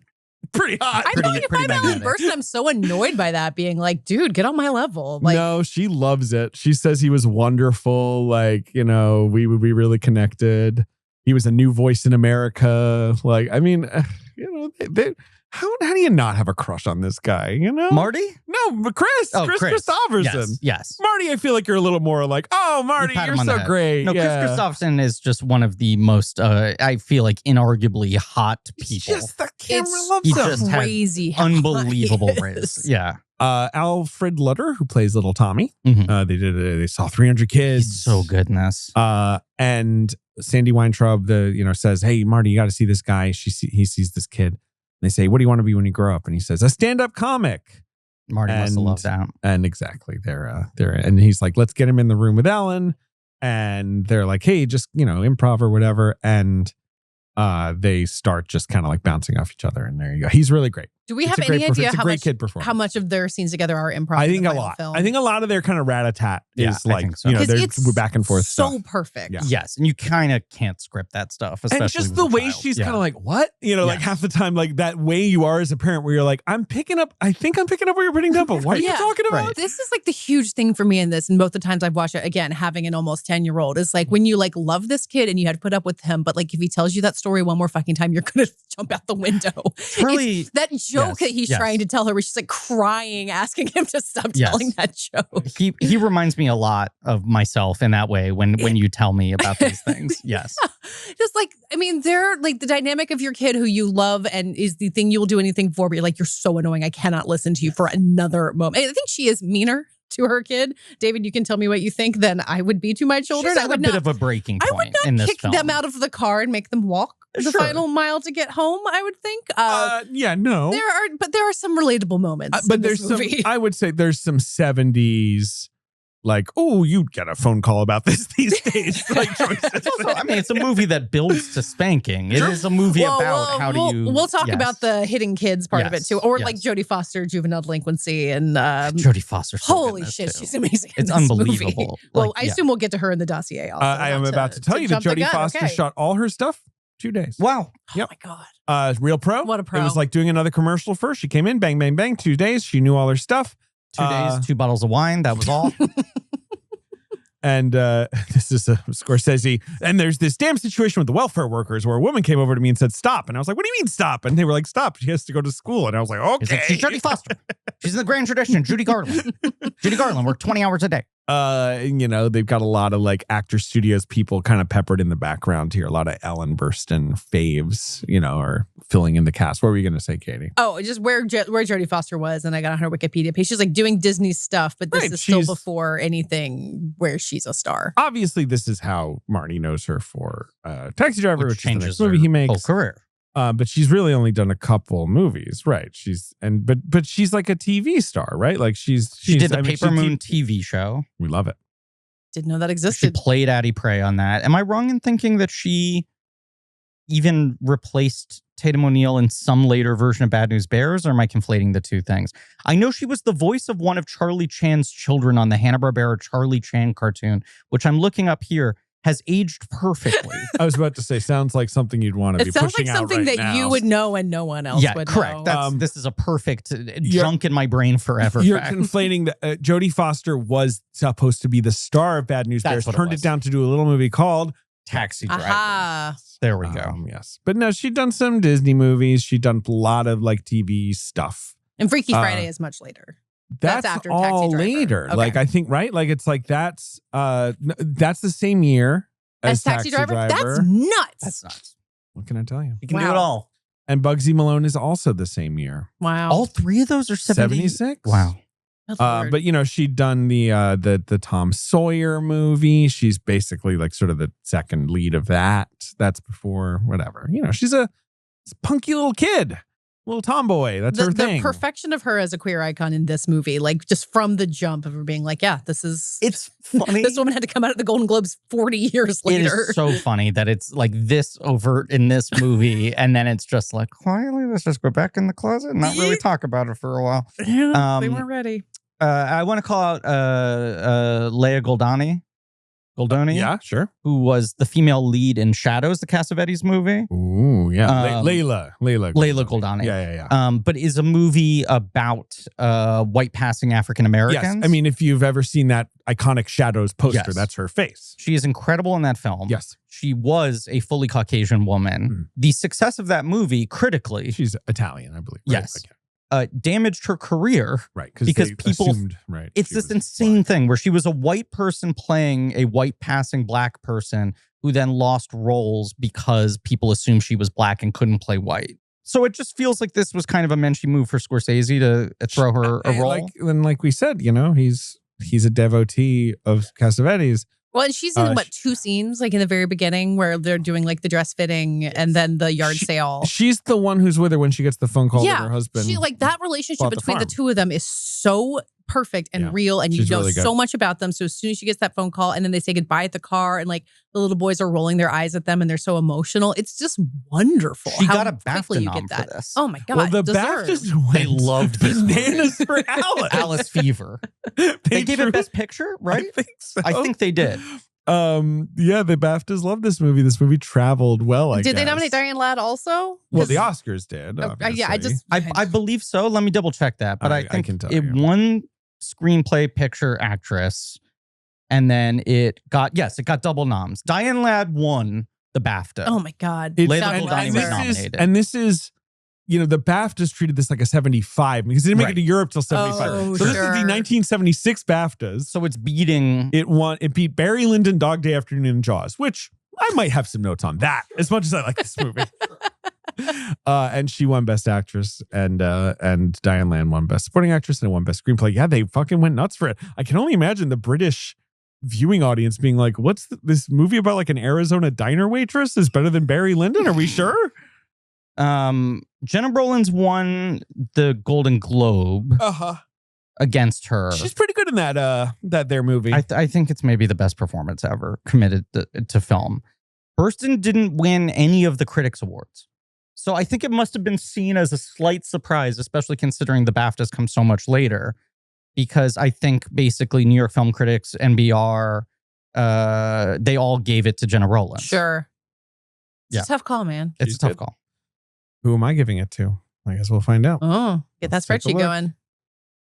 Anybody nominate Alfred I Lutter? indeed gave it to one Jenna Rollins for A Woman Under the Influence. My other nominees, Sissy Spacek for Badlands. Wait, why do I have Faye Dunaway for Chinatown in here? I don't know. This You're a is crazy person. Ellen Burstyn, Brigitte Mira for Ali Fear Eats the Soul. Oh, Incredible sure. movie.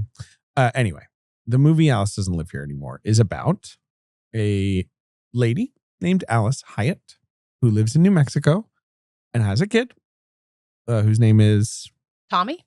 that's right. Wanted to be a singer. Damn it, she is a singer. She's She's a former singer. Now she's married to a guy called Donald, who is a Coca-Cola delivery truck driver, played by Billy Greenbush. This guy sucks. Real piece of work. But he sucks in just kind of like a boring, shitty way. Yeah. It's not even like a true kind of like page-turning melodrama, kind of like, he's the nastiest husband, and she casts it. It's just like she's just stuck with this loser. Or not even like Harvey Keitel later, where say. you're like, he's got charisma. You He's can just see a how he fucking does loser. it. Keitel is compellingly awful. Oh my God. Yeah, and Yes. it's Keitel too, so you're kind of like, can't stop looking at this guy. We've been talking about this, Katie. It is just so funny that for Who's That Knock at My Door and Mean Streets, Keitel is Scorsese's analog. It is, and in a way where past those two movies, I would say Scorsese does not have self-insert characters. You feel him as the character watching the movie and making the movie, but there doesn't feel like there's someone who represents him. The second he stops having those characters, he's like, Harvey, here's the deal. I'll still put you in my movies. You only play the most contemptible people in the world. You play real shit heel. Child pedophile Judas. Judas, literal Judas. Hey, it's a complex portrayal of Judas, okay? Yes, the name is a bit of a scarlet letter or whatever. But it's funny that in this one, you're like, oh, maybe he plays like a sweet guy like, she oh, dates yeah, for I'm a your little friend. bit. And I'm like, And you're like, he's good looking. Like, Yeah. I know this guy. Let's see what he does. Bigamist. I mean, so yeah, I mean, Ben, what did you think of this movie? I haven't even gotten your take yet because I feel like it's kind of a Ben movie. I had never seen it No, before. sure, no. I just mean like the vibe is sort of Ben I appropriate. loved it. Yeah, Yeah. it's really good. It's just, It really reminded me of my mom and our dynamic. Your mom sounds really Yeah. cool. And I can see Ben having a bit of a Tommy, little Ben. 100%. But my mom was so funny and silly, but slightly aloof. Like she was always a little unknowable. So I really saw a lot of her in this character. hey, Ben, the actor, Alfred Lutter, who plays Tommy, New Jersey legend. He's from Ridgewood. He graduated from Ridgewood High School. Then he got a Bachelor of Science in Civil Engineering from Stanford. Well, that's not in New Jersey, but sure. Well, so, but we can be good proud for of him. him. Yeah. Shout out. Master of Science degree. He founded Lutter Consulting, a company providing technology strategy. And he later started a website called lynda.com. What is lynda.com? That's a I don't know. Let's Wikipedia find out. page. Lynda.com became LinkedIn Learning. Oh, wow. So it's sort of like a online It was an online certification learning site that LinkedIn bought. Wow. He was like an early tech guy. Yeah. The original tech man. The original Techman, they call him. Yeah. What this movie reminding you of your mom, Ben, I think is another thing that feels so important about it to me, that it's about like the relationship between a parent and a child in a way that I just don't think that many movies do it, where it's like, it's a relationship. There's a push and a pull. It's not about a mother's love. It's not about like a kid looking up to their parents. It's like actually complicated. And I can't get over how like real that feels and how rare it is. Maybe you guys have better examples than I do. No, I'm thinking as a counterpoint to this, Kramer versus Kramer, which is not a movie I love, where Yeah, but it's people, a very watchable. No, it's a very watchable movie. I don't think it's a bad film, but it's not a movie I deeply care for. And a lot of people credit Hoffman's Oscar win for how good he is with the kid. But that feels a little more like an actor showing off how good his chemistry can be with a kid. And that movie also sets him up to be like, you'll never believe how surprisingly good this guy is. Like, it's like Big Daddy without the jokes of like, he really gets it together. Yeah. It doesn't feel like a very accurate portrayal. Yeah. And it's so reductive in sort of the way it treats the Meryl Streep character. It's like so plot driven and being like, can he step up to it? Totally. But like the and it's like, he makes good breakfast. What an incredible dad. Yeah. Right. And like in the very beginning of this movie, the husband's being a jerk about something or another. And she goes over to the son and she's basically like, hey, look, help me out here. We got to get around this guy. Like they are co-conspirators getting through this. And that is so often what, especially as your kids get older and you can be like, look, give me a break here. I'm trying my best. You're trying your best.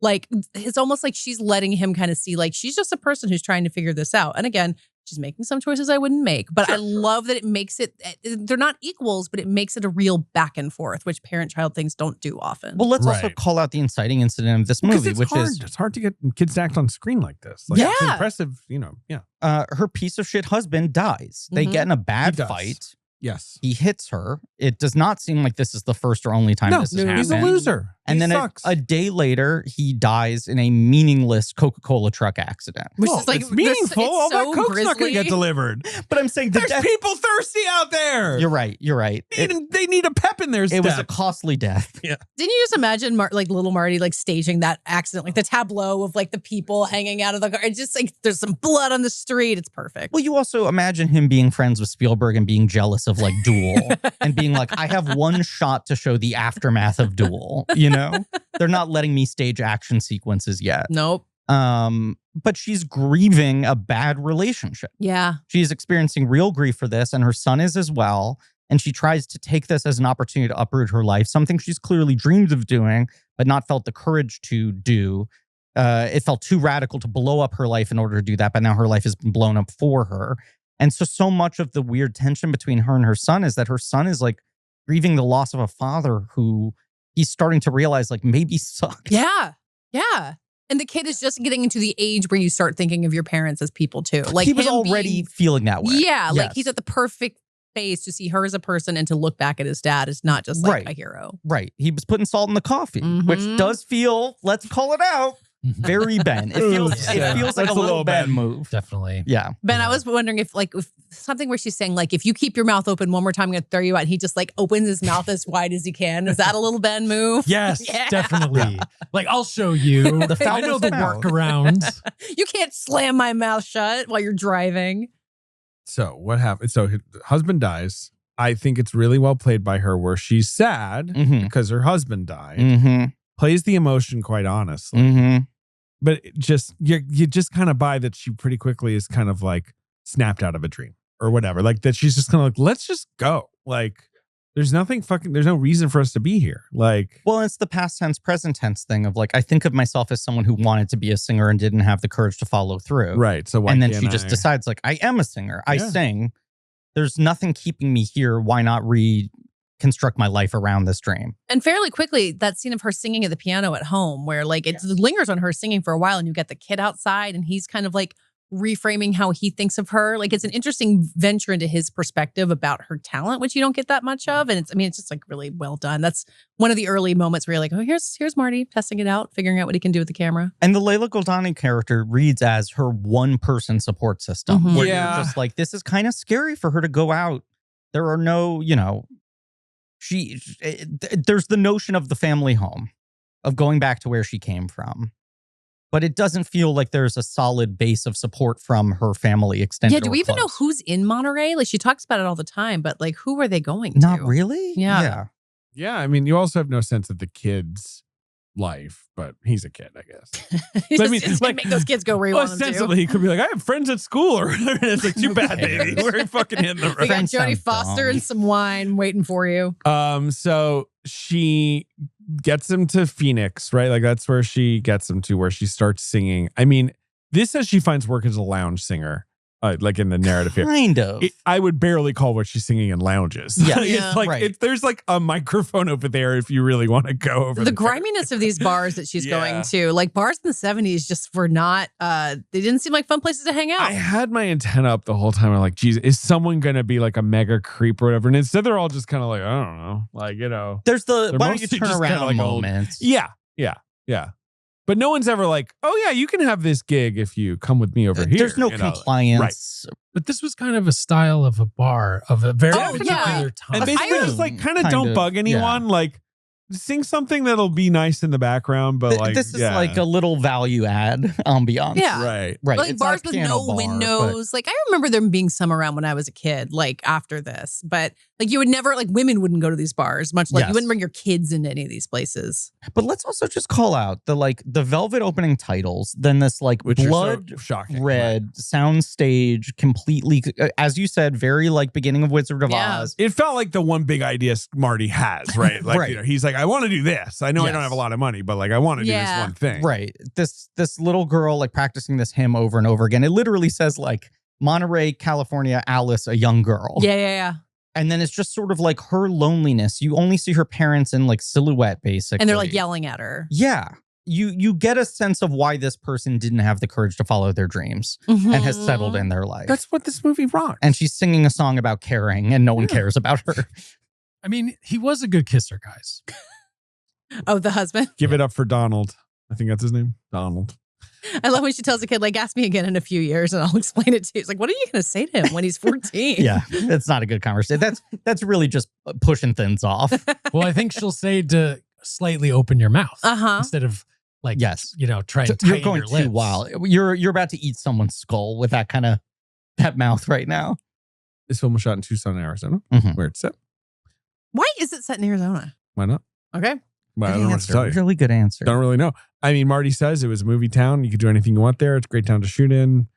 I was just thinking about Spielberg, like having kind of that like Southern U.S. part of things to himself, and Marty being like, "Look, let me out of New York." It's a place back then, Arizona in, after the war, 60s, 70s, is sort of like there's a ton of space. It's cheap as hell, and it's growing, and like it's not even really begun to explode in the way that the Southwest would.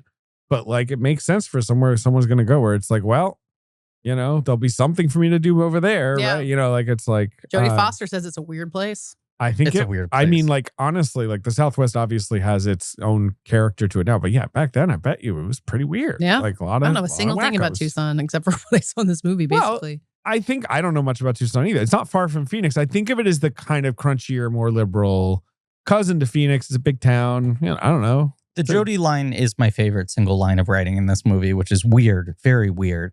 He's even weird for Tucson, and Tucson is the weird capital of the world. Right. I mean, it's the college, it's where the University of Arizona is. Okay. So it's got the, from college towns. You're a Southern gal I from live college in a college town. Exactly. Duke University right around the corner. Well, you live in like an old school house, right? You like accidentally became. Yeah, exactly. Right. I am living. I don't just live with a 10-year-old and a 7-year-old. I live with like 20-year-olds. Or I guess more of a neighbor's house, maybe. Yeah, you're warring with the frat boys next door. So, they went a week over production. They went a week over schedule, went a little over budget. It's Marty just getting ready for his real sojourns over budget. But a little over budget's $1.6 million. Yeah, it was budgeted at 1.6 and ended up more like 1.8 or whatever. Sure. There was a gas crisis, which was an issue. To deal with that. Interesting. I was going to say this was also, Mean Streets was basically an independent film that became a negative pickup for Warner Brothers. This is him like making a film for Warner Brothers. I think that must have also been appealing to him. It's a lot easier to sell them. David Strong has his shirt. I'm wearing the 70s logo. It's a lot easier to sell them on something like Taxi Driver that seems really risky at Columbia when it's like you made a studio film, you were responsible enough, the amount you went over budget was more than covered by the success, and you won someone an Oscar. Do we think he had final cut on this? Probably not, right? Definitely not. Yeah. Well, you never know in the 70s, I guess. I don't think they cared as much. I don't know. If you tested well, they wouldn't. Sure. Yeah. Yeah, my guess is, well, anyway. And they're not like, look, on page 15, we need Alice already at the diner. Like, they're not coming in with those dumb notes. Right. I will say, and yet this was turned into a sitcom. Okay. That's the funniest part. They got Alice to the diner. New Hollywood. And then they watch and they're like, get nice okay, well, but actually, diner page 1 every Tuesday night. Why did they end up in Tucson? Well, there was literally a gas crisis and they could not make it to Tucson, basically. It has nothing to do with the picture. It has everything to do with production, is what Martin Scorsese said. Okay. There you go. Nothing was shot in LA except the opening sequence was on a lot, obviously. The red prologue, he basically says, I had a chance to use a Hollywood set. How else are you going to do a flashback? How do you want to do a flashback? That's the whole point. Goddamn script opened and said flashback 1948, Monterey, California. And he was just adamant.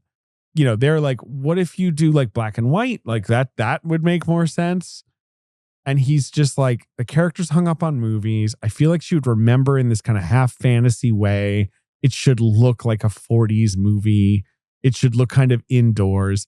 He admits, I got a little crazy with the redness. It's very red. I had fun with the fog. It feels like Marty being like, I love old movies. Yeah, let me make stuff. Access just for a day or two to the tricks and tools. Who knows how long I get this? Has he ever been on a soundstage before doing that? Like, really probably not. No. Probably not. And he says it's a square screen. It's 1:30, the Academy ratio. The first scene is Tobacco Road. It's copied exactly, obviously, Wizard of Oz.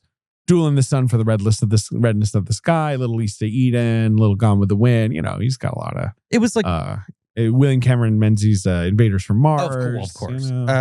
It's like it was like 1/5 of the budget. It cost $85,000, which was okay. So yeah, and he's like, and my first feature, Who's That Knocking, cost $35,000 for the whole movie. Right, so, right. Like definitely, easy. Right. So yeah, it's like him for the first time getting to play in Hollywood. Mm-hmm. Yeah, and Warner Brothers watches the movie and their one thing is like, can we fucking cut that weird, crazy opening with all the red? And Marty's like, take my name off the picture. Like, I'm going crazy. Like immediately. I got a loaded gun. I'm sure they were just like, oh, Jesus, who cares? Like, whatever. Burstyn ran into Peter Bogdanovich and says, I'm doing Alice with this guy, Martin Scorsese. And he said, tell him not to move his camera so much. And Ellen says, I did not relay that to Marty. He moves it quite a bit. It's funny He how loves to move that camera. Man. this feels like his most kinetic camera work until Goodfellas. Like, Oh, yeah. This movie in sequences has the Coke energy in the way the camera moves into the conversations. Mhm. Yeah.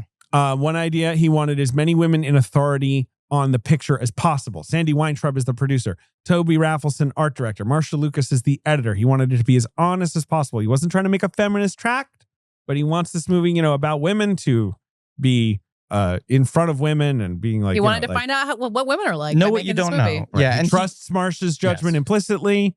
And he says like, hey, I know a stained glass guy. I was delighted by the return of Marsha Lucas as a character for this podcast. I don't know how long it's been since you guys have gotten into Marsha. Fucking I mean, lore. she only edits his first 3 or 4. Like it's a Taxi Driver the last time I she think works so. with him because Thelma reappears, and then she goes on to Star oh Wars. no, the New next York, year. New York is her last. Oh, okay. Yeah.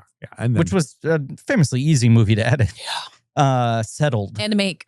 Yes. Everything about it. the first cut. Okay, this is your thing. The assembly was 3 hours and 16 minutes. Ton of character stuff gets thrown out. Like the husband, there's a lot more of him, I mean, wisely, they reduce him to about 10 minutes. Oh, He's like, yeah. we have to get in the car. You don't need anything from him to find out what his Right. deal is. That's the difference is, Cassavetes was like, I want to make movies primarily out of the scenes that anyone else would cut out of a film. The scenes that are not the interesting part or the exciting part, but I want to show where the drama is in that. And it makes sense that Marty would want to shoot all of those things and then ultimately whittle it down to that stuff helps inform the other stuff.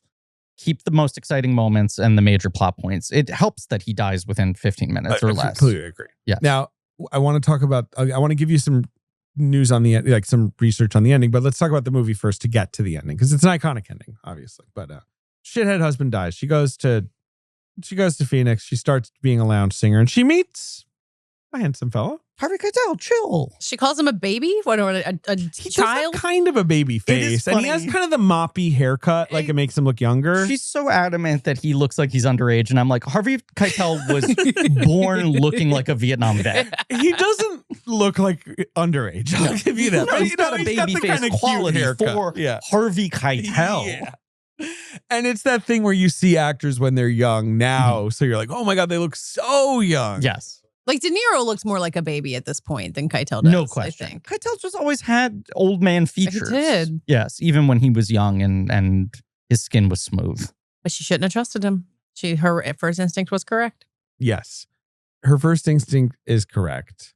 He's a married guy who's having an affair. I mean, it's actually not that complicated. He's also violent. Yeah, no, he's a A jerk as little well. bit. But like his big secret is just like, oh, I am cheating on my wife with you. is his sort of his dark But David, secret. it's justified because he says his wife is crazy. She's crazy. For example, she shows up asking why I'm sleeping with another woman. How dare she? She's angry. I fuck other people. This lunatic. This calls for a switchblade. Yes.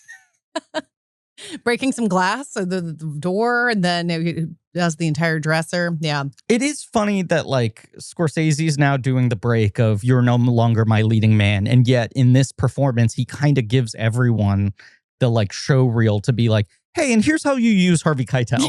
He does. And It is- they do. They do. I wonder if Keitel resents it in a way of kind of like the way Marty shifted me to the supporting character, the villainous Yes. character that just became my type. Like, Because even when and he's it's the nice to have a lead, type. he's a right. villainous lead. Well, Usually. Yeah. is there a story if you've done Taxi Driver yet of like why it's not Keitel, why it's De Niro in the lead? Like, Never even considered. And beyond that, That was a De Niro part. Yeah. beyond that, Sport was written to be black. And Right. very wisely, the studio was like, if the pimp is black, people end will of this burn movie, down the the end of this movie is a little charged. right. A little So bit. yeah, no, it was always De Niro. He Yeah. was obsessed with De Niro. I mean, I think it truly was like he fell in love with him on Mean Streets and was like, this guy is the key. as does everybody who watches Mean Streets. Yeah. De Niro is unbelievable in that Yeah. movie. Yeah, he pee good. He Mhm. pee good. He pee good. He pee True. good, which is different than pee good, the That's award they true. gave to The Exorcist. You're right. So good. I love that at the end of that Keitel scene in the motel where like they get out of there and the camera just stays for a little bit and you see all of the wreckage. It made me think about, I haven't rewatched Raging Bull in a while, but like that big like domestic fight there. And like in that movie, like you're with the guy and this is like the woman's point of view of this like dumb bullshit these men are bringing Obviously in Raging Bull, that stuff is very powerful and it's very but like this stuff gets me even more where she's just trying to keep it together for the kids. Yeah. After all that happens. This is Ellen Burstyn's superpower. Her fastball is like, has anyone better at quiet suffering than her? She has this fascinating balance of feeling really steely and strong and the kind of person who could say, try silence and break you for decades. And also at all times, you're like, is she on the verge of breaking down in tears? I just wish you had recorded her saying try silence so that I could then play it on the podcast when I need you to try silence. You got that big red button in front of you. You could just play try silence to wrap up the show. She's just, I feel like that's kind of where she wins the Oscar more than anything, right? It's just how well she plays the sort of, and just like the betrayal of like, I let someone in. I'm in this like fragile situation. He seemed nice, and then here I am again, like in front of my kid, like getting humiliated like this and like being scary, What felt irresponsible to her was that she was starting an affair with a man who was so much younger. Like she was like, this is silly and maybe not like wise of me. What she realizes is I fell for the same type of guy again, which I think really devastates her. Well, and it's so episodic because like you could make a version of this movie where she gets on the road and lands at the diner and the movie's about the diner, but you need this sense of like, oh no, like something in me is making these choices again. I gotta get out of this. You need her to sort of abandon her dream again. She's just starting to be like, well, maybe I could take it. It's like, no, I need to get the fuck out of here. I need to just take a job as a waitress. I need to just keep my head above water for the kid. It's also so big, though, that it's not, the movie's not Nashville. It's not, I always wanted to be a country music star and now I'm going to pursue my dream. It is, I miss singing. Right. I like that for a living. Right. Like once upon a time, I liked that. I'm also happy if that paycheck is 50% serving beers and 50% singing one song a night. And that was also the moment right before she met her husband. Yes. So it really is like, she's like, I want to start right from where I left off. The last sort of free version of myself. Yeah. Can we also shout out before we move on to the diner? I love the bar owner. The one that hires her. Yes. He's just got some great, funny moments.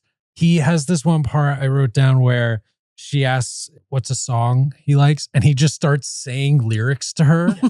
And she's like, I don't know that song. And he's like, well, why'd you ask? I mean, ironically, this is I really like that scene.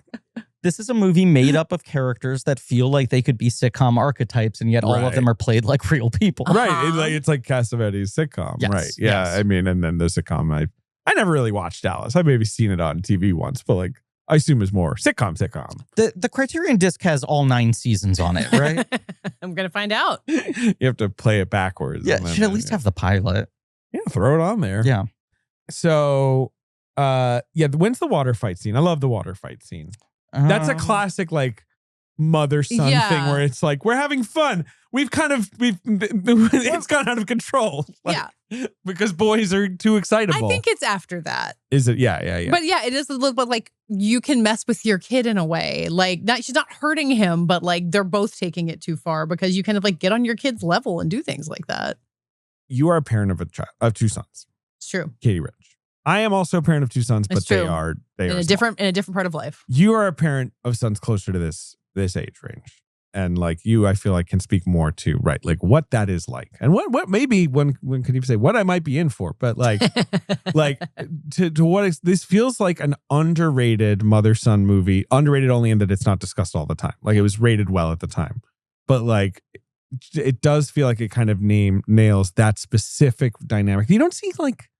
That's a less discussed dynamic in movies, right? Mother, son. Like I remember, again, talking about like Charlie as a baby who was on this podcast. I remember having this baby and being like, why are there not movies about like the relationship between a parent and a baby? Because this is the most fascinating relationship I've ever had in my entire life. Sure. There's a reason for that. Like I now am aware that it's better if they can talk. But it is this Tully nailed it. There's no reason to make any other commentary on them. What a film. It is just a specific thing of like, I made this person. I am responsible for this person. But like, they turn you into a kid again in some weird way. They make you think about things. Like they say the weirdest stuff and you kind of just have to roll with it. They tell terrible jokes in that way. And like the two of them against the world. Like, and David, you may have this feeling if you're just like, even without your wife, you're just with your kids and you're like, all right, it's just us. We got to figure this out. Like we're at and about. We got to get through the subway or down the street. And this is such a heightened version of that where it's like, I got you under my arm and we're going to make our way through the world. And it's really moving the way that it gets into the weirdness of it, but also has that kind of bedrock, we're in this together part of it.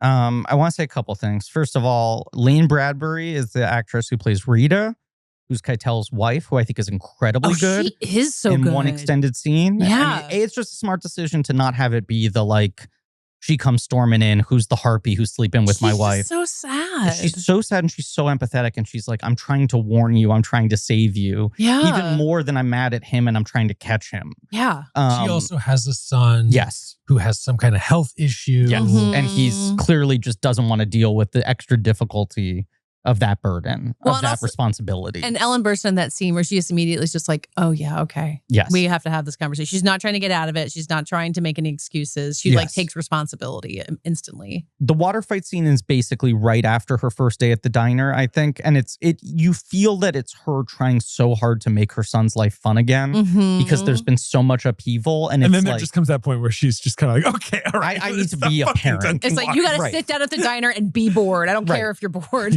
It's that feeling of like, not just I want to console him emotionally, but just like, this has all been so dramatic that I can't even pretend it's normal. So what if instead I act like a little kid for like one night? I get to his level a little bit more. And at least it's just kind of fun. Just because people have probably been yelling at the podcast that I didn't make this connection. Basically, the only other movie that Alfred Lutter was in is Bad News Bears. Oh, sure. Where he plays the brainy nerd in that and the first sequel. Great movie. Good at it. Yeah. You know what's great?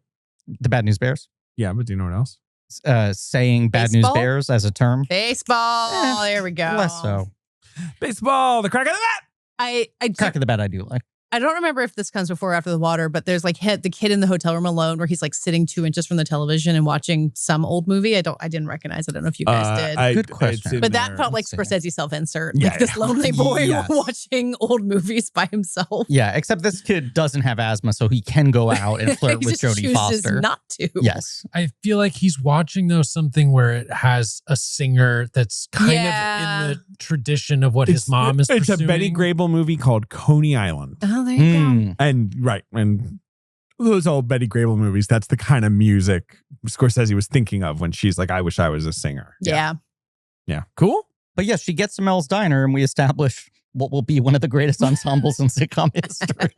And it is immediately like, oh yeah, I want to hang out here. Diner like, Lad is so fucking good in this. She's so good in this. She is money in the goddamn bank. I swear to God. Like, because like she got the Oscar nom for this and you watch the movie and you're like, like she doesn't have a huge role. Like, it's funny that she snuck in, but then you just think about her and you're like, she's just so great every second she's on screen. And she communicates the authenticity of the character just so perfectly. And it's sort of like a Star is Born performance of just like, I just love watching this person. 100%. And I like that they don't get along. Yeah. She's pretty tough with her at first. Yeah. Yeah. Making comments about her body in front of everyone.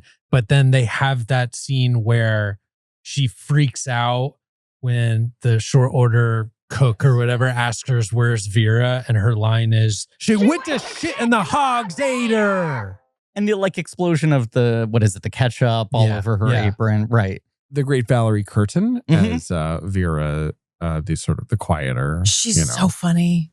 I mean, the very end of the movie when they're in the bathroom talking and it just keeps cutting back to Vera, like trying to like handle all the places. She's like crying when people are throwing napkins at her. It's amazing. The cousin to Jane Curtin. Of course. But the scene where they're finally sort of endeared to each other and Diane Ladd starts giving her the tips and here's how you get good tips. And then it turns into them like sunbathing. Oh, yeah. It goes from this moment of just like reflection and respect to just like actually, let's try to get some color. Well, and it's like female friendship again. And it made me think about Scorsese, like Age of Innocence or Silence or these other movies where he's like, what is this world? How can I figure out how this works? And it is kind of him being like, what's it like to be a woman with a friend? And that curiosity drives it and makes it feel so true in the process. Yeah. And he hired good people. He surrounded himself with good people. He did. Yeah. You guys ever work in a diner? No. Did you ever work in a diner, David? No. Just like, seems like such a cool, like gig, but like it's so hard. Nothing feels more stressful to me than imagining that. When I say cool, I don't mean like cool to do, but just like it's like having like epaulets, stars on your. It's a badge of honor. It's a Purple What's Heart. more badass than being like a line cook or a fucking diner waiter? Yeah, the scariest people you're ever going to meet in your life. I went to my friend Caitlin's wedding last weekend, and humble brag. Thank you. A co-host of It's Different. Secret podcast. My not secret podcast about baseball that you should definitely subscribe to. And we drove through Pennsylvania, the great state, and we stopped at a diner in Scranton that had real Alice doesn't live here anymore vibes, where we walked in because we're hungry and it's like we're in a rush. We're trying to. It's a 7-hour drive, and we walk in and we're like, oh fuck, should we turn around? Because the vibes were bad. In what way? The one, there was kind of just no one around. I mean, there were customers, but there's no waiters around. And then we see one waitress and she has just like the worst like scowl on her face. And we're just like, oh boy. And we're like, hey, yeah. And she's like, and we're like, okay. And we like sit down. And then like we are served fantastic food. Like the food rocked. Like an exceptional BLT and grilled cheese sandwich, right? They don't need to woo you. They got great food. You can do whatever you want. And then we realized like, oh, there's some drama happening where the waitress, I think, just maybe got in a fight with another customer. Love that. And then maybe got chewed out by a boss. And now she's complaining to somebody else about, how fuck this play. You know what I mean? And then when she like gave us her check, we were like, the food was really great. And she just was like, that actually means a lot to hear it. And we're like, oh my God. You made what is happening in this fucking diner? And that's what it's like in Alice Doesn't Live Here Anymore, where you're like, what's going on with all these people? They're just so intense and like there's such is every people get your arms House. Around, right? Yeah, exactly. I know we started with it, but you go in that Waffle House because you see the whole kitchen is right there in front of you, and you sit there long enough, you can figure out everybody's deal, and everyone's mad at each other. Isn't Waffle House even more intense because it's 24 hours? So you have to be like, you're like a fucking Navy SEAL in there if you're working like the night shift. Absolutely everything. The Waffle House storm warning thing. Yeah. Is fascinating. It's totally about real. This, right, David? Yeah, Go ahead, the Waffle House Index, where if the Waffle House if some Waffle Houses are closes, it's orange. It's like the National Weather Service or FEMA or whatever branch of the government still cares about this stuff. How serious the threat? Right. Yeah. If Waffle House has to you better be get the fuck out of there. Maybe a limited menu today. Yeah, they will. Yeah, if Waffle House is closed, you better get FEMA in there immediately. That's the thing. Like they don't even take their notes from the government. The government goes like, "Oh fuck, that Waffle House is closing." Yeah. Because those people they have seen absolutely everything. I want to go to Waffle House. Come on. It's the best. You remember pre-COVID, you guys were driving to Florida. Yeah, we had a plan. Yeah, there was a plan. Then David had a bunch of kids. Summer 2020.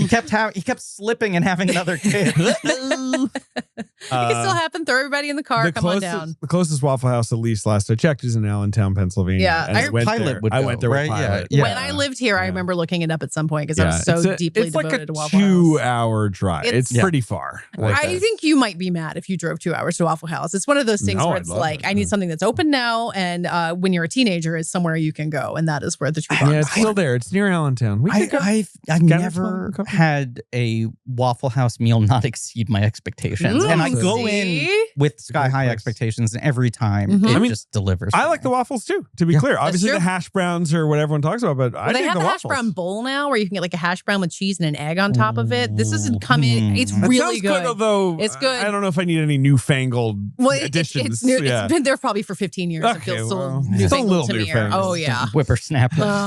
You can't change these things on me. Christopherson doesn't enter the movie until like an hour and 15 minutes. He does not. If you saw the poster and we're like, can't wait to see Chris K. Yeah. It's you're kind of like, where's my guy? Especially since like we've already had a She Wants to Be a Musician arc. Yes. And he didn't appear for that. And 2 bad relationships. Right. Yes. And then he's just like, what's his name? David. Hey, it's my name. Hey. He's one of the guys. He's a customer. He's divorced. He's a rancher. Got a farm. He plays a little guitar. Gonna teach that kid guitar. Got a nice little beer. He's got some flowing locks. Might want to run your fingers through him. He does. But he shows up around the same time that she finally kind of gets her standing within Mel's. I mean, goddamn, like Harvey Keitel fucks her up so bad that she won't fuck Chris Christopherson right away. Like she should be fucking him right away. And Keitel should be on the side. But she's got to learn how to have some restraint. Life is tough. Yeah, life is tough. However, he does spank kids. And she does get mad at him as saying, you're the kind of guy who hits kids. Right. And then watching this now, you're like, yeah. Don't. But in the get with 70s, guy. that doesn't feel shocking to me in the same guess way. that she gets so mad at him about it. Sure, like well, that he was shouldn't spank her kid. I mean, guess that's he's what not it the is. kid's dad. But I think he wants at to the be. end when he Yeah, of comes course. back to her. I was waiting for him to be like, oh, and yeah, I shouldn't have hit your kid, and he doesn't do that. He's He kind of like, doesn't yeah, quite man. do that. Yeah. It's not a sticking point for To me. be but clear, it is- I'm not pro spanking kids. I just Yeah. feel like in the 70s, plenty more kids were getting spanked, right? I mean, I assume. agree, but then the extent to which she was mad at him for it, like, does he apologize enough for that for her to it's take just him that back in they've that been great through scene? so much It's together. true. It's And true. like the Two last physically thing that abusive poor guys. kids Yeah. needs is someone laying hands on him. Exactly. Like he's witnessed violence. He's just been in that, she I understands mean, her he kid was emotionally. being a jerk in that scene with Chris Sure, he's an Christopherson. annoying, Like, 12-year-old. It's got the foulest mouth. We should also call out that he has been sneaking around with Jodie Foster drinking wine. oh yeah. Drinking wine, shoplifting. Learning about Mhm. grown-up stuff. Mm-hmm. Being bad Jodie Foster has a kids. foolproof plan for shoplifting from that guitar store, though. Oh, like go to ahead. fake an That's real injury. That's the classic move. Oh yeah. Create a distraction, Uh-huh. and someone else grabs the thing, shoves it down their pants. Yeah. Been there. Done that. Are you more the kid or are you Jodie Foster? Like, of these kids, who are you relating to more? Interesting. What does she say to the cops when she leaves the police station? Like, does she say like "suck it, pigs" or something? I think so. It's so Yeah. good. It is She's- so good. She's pretty cool. She's a Yeah. badass. I Jodie was a Foster little says bit ACAB. of the bad influence at times. okay. But then also sometimes the one Yeah. who took the bad Uh-huh. influence. Yeah, it's an exchange. Yeah. Yeah. Yeah, what happens? I mean, nothing what- really. They hang out at his ranch. Yeah, once the spanking happens, we're pretty close to the resolve of the movie. Yeah. You She- get the great scene with them in the bathroom where Diane Ladd's Yes. like, you're mad at him. It sounds like you love him. Yeah. And she's crying and they're laughing and it's perfect. Like, She doesn't all want of to fall them into the scenes. same thing again. Of course, Yeah. why would she? And she's jumping at the first trigger. Mm-hmm. But ultimately, the fact that this man is willing to apologize. And it is Chris Christopherson. He's got He that is going Chris for him. Christopherson. Your face keeps turning bright red. What's going on your screen? I don't know. You My don't face know. keeps turning bright red. It Yes. is. There was something weird. I do have a Reader's Digest story about the Titan implosion, which happened 3 years ago. Rest in peace to all those beautiful people. Open and I think it was a weird autoplay. It's very relevant to this current conversation. Obviously. It looks like a Waffle House storm warning is happening on David's face. Jodie Foster says when she exits the police station, "So long, suckers." There Yeah. you go. Very The classic. she's got kind of a road runner energy to her. Yes. I know. Oh my God. Follow her anywhere. Remember when that fucking thing? I feel 3 course. years ago. It feels like it The happened 10 Titanic years sub. ago. Yeah. That was 3 years ago. I know exactly I just where I will was. never forget where they're like a thing's lost down there, and I'm like, oh, what is it? And they're like, I'll check it out. It's this kind of metal tube a guy threw together. It's got like a PlayStation controller. And I'm like, this was being sent down regularly, And it was like one guy in there alone? No, like 10 rich people. Yeah. But there would be those cartoons where it was like 5 little stick figures inside, Yes, and you're yes. just like, what is this? Insane. You sound like James Cameron, who spent a lot of time on television there being like, I knew it wasn't going to work. Mistakes I were made. could have told you that thing was going to It's the explode. funniest thing in the world. Where he's like, I knew they blew up. Fuck them. Would you stay with a man who spanked your children without No, permission? it is something I feel very strongly about. Actually, It I think it is- would really upset me. But I mean, I don't live in 1973. I know, I don't know if I I would feel know. differently then. But I don't. I'm not pro spanking. No. It made me think about how, I don't know if you experienced this too, David. It's like other kids are much more annoying to me than my own. Like I have a much higher threshold for like what I can put up Of with course. from my kids. And like you're around like your kids' friends and you're just like, I can't do this right now. But Yeah. No. I mean, right. Hard not to be like judgy. or just like my yeah. tolerance has reached a limit. Like I cannot listen to your jokes anymore. You don't belong to me. I don't have to do this. So I guess Chris Christopherson being like, I'll listen to this kid's bad jokes. Because Yeah. he gets, do you guys understand the joke that he's trying to tell about the nuts? I do not. I can't figure it out. It really pissed 'Cause me you off. tell- Honestly, even in the movie, I was like, shut the fuck up. Yeah, it makes no sense. Because he tells it to Chris Christopherson too, who's doing the same thing and being like, I'm Yeah. really doing my best here. I mean, I feel like the joke is that the nuts are balls, Yes. and like there's kind of like a dirty joke. You sound like the happening kid here. explaining it, but I still don't it really. just never I quite still gets don't resolved. And they like the adults keep kind of like interrupting him to give sort of what they think is the punchline. I think is they want him to shut up, Yeah. and so that ruins it only ever more.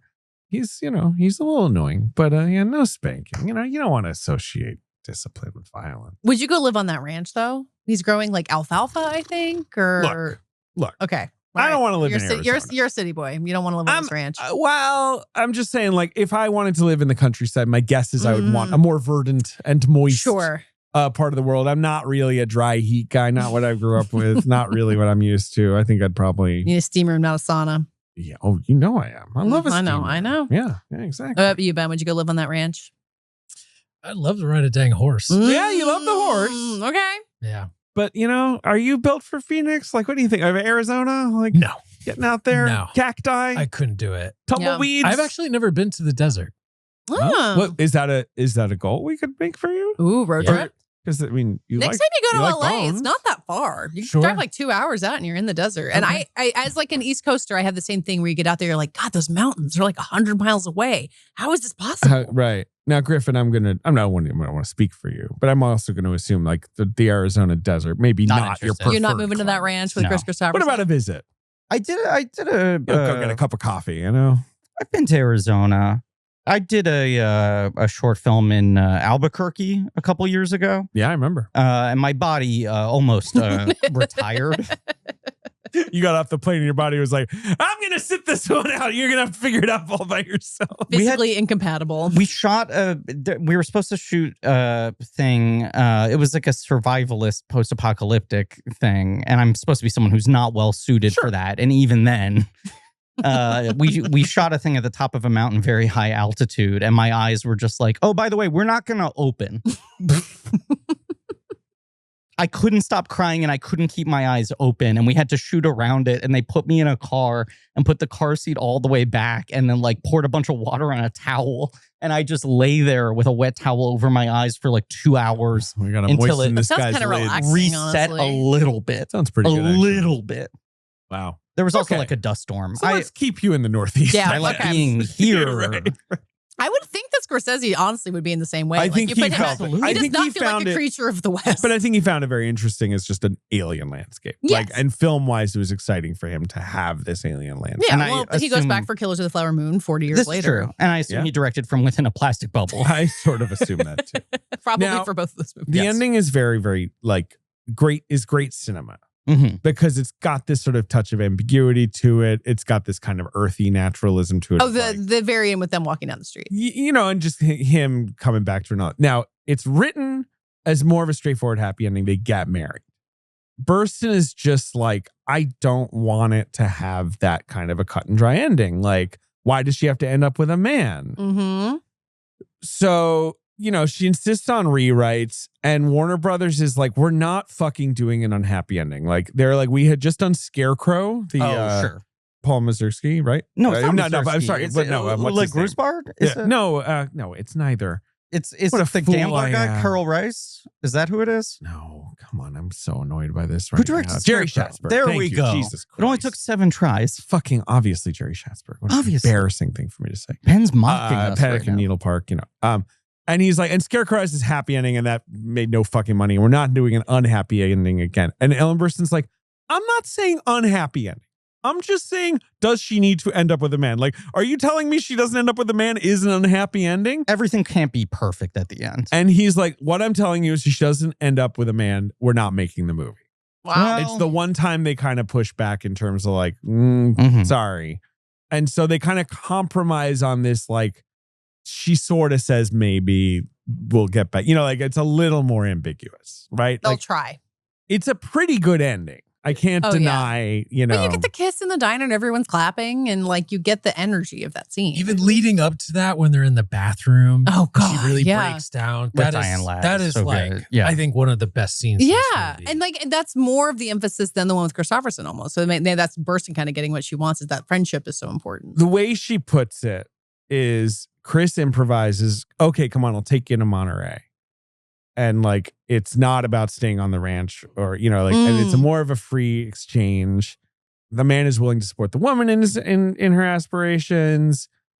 He's making a sacrifice. Yeah. Exactly. He's sort of releasing me from the bondage of the old way of thinking. Thank God for Chris. He was smart and aware, so she's like, she's pretty happy with how it goes. Scorsese still acknowledges like, yeah, it's a little pat that like she gets the handsome man at the end, but I think we do a good job suggesting like it's still probably going to be kind of stormy. Like it's not like Chris Christopherson's like, I'll chill out. It does feel like this scene. I know this vampire hunter. Let's go find him. Blade. It does feel like the other patrons applauding and getting roped up and him having to make the big apology in front of everybody feels like the scene that gives them the codex to be able to make a sitcom. Yeah. Like, true. Yeah. It's the one scene where it's like the diner is acting like one organism. Yeah. Yeah. Well, Laura Dern in the background as the small child eating ice cream, Yes. according to Wikipedia. Did you see I that think I spotted her. She's like right behind Ellen Burstyn, I think. Because, of course, scene. daughter of Diane Ladd. This is her first on-screen appearance. She's got huge glasses. Yes. Oh yeah. Wow. She's so cute. Roger Ebert Mhm. says the movie's been both Well, attacked. Wait, we should talk about the actual lesson in the movie. The okay, actual okay. ending, Sorry, of course, carry on. it's what saves the movie Yeah. for me. Yes. Is that if it ended on everyone applauding her and Christopherson Well, then that's kissing, too Right. pat. Yeah. but Yes. it goes back to the kid. Mhm. It goes back to her relationship with her son. Yeah. I'm laughing Yes. because I'm watching the bathroom scene and they're cutting back to the other Vera. Oh my God, it's so and funny. everyone's getting into a fight and there's so much chaos. And- And so funny. Tommy saying "Mom, I can't breathe" is also improvised and is very sweet. That's Like, good. You know, like that's because she truly was. Yes. Gripping him too Squeeze tight. him too tight. Yeah. And they're walking down that like kind of shitty street, and there's the sign in front of them that says Monterey. Like that's the version of what they're heading toward. But they I guess might I'd not live necessarily there. go They there. got all that that- fish. Got a big Oh, aquarium. in Monterey? Yeah. Oh, Where sure. is Monterey in California? It's like south of San Francisco. Like, isn't that where Big Little Lies is set? I think so. Yes. Yes. That And kind of everything went well area? for those guys, right? Yeah, I won't be Googling. if you're not that rich, it might turn out fine for you. Remember how Adam Scott's in that? Yeah. Sure is. It's like, all this, insane drama is happening. He's like, this sucks. Witherspoon's husband? yeah. And he's like a tech And she's like, I'm going guy. crazy about the school board. And he's like, okay. It's like, this is a one and done, right? Limited series, no second season? Did he come back for the second season? I think he Maybe does. did not. I He watched does. it. It's all kind of vanished from my brain, that show. Oh, yeah. Who is Dern's husband? Oh. Because who did- Skarsgård's obviously married Nicole to Kidman. Nicole Kidman. That's so And true. Shailene doesn't have a husband. No, she's but a single she mother. falls for somebody in the second season. But Dern definitely has a husband. She tells someone, I will not be rich, which we because all she's Renata. Right. Jeffrey Nordling, Oh, of course. the great Nordling. And then everyone's just kind of scared of Zoe Kravitz. Yeah, well, she's fucking. Oh, I scary. forgot about Yeah. her. Yeah. But she's married to some guy too. James she's Tupper. married to someone's James ex. Tupper. Exactly. Is she married Yeah, to yeah. Reese's ex? Yeah, it's Reese's ex. Got it. Okay. And there's if you really pay attention, there's a lie or two being told, a big one. or are they little? They could be both, and they could be both at the same time.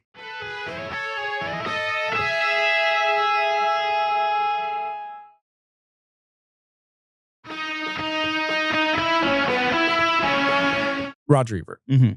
It's just interesting to hear this movie discussed at the time. This movie's been attacked and defended on feminist grounds. Yeah. It sounds like he's on film Twitter. Yeah. You know what I mean? Like he's like, I'll wade into the discourse. Wait, where on is it- Alice doesn't live here anymore. Where are they doing all this fighting? Just in the Village Voice? Like, I where is think this so. happening? Yeah. It is in reviews. fascinating to consider the way there was discourse at a time where only 20 people had a platform of any size.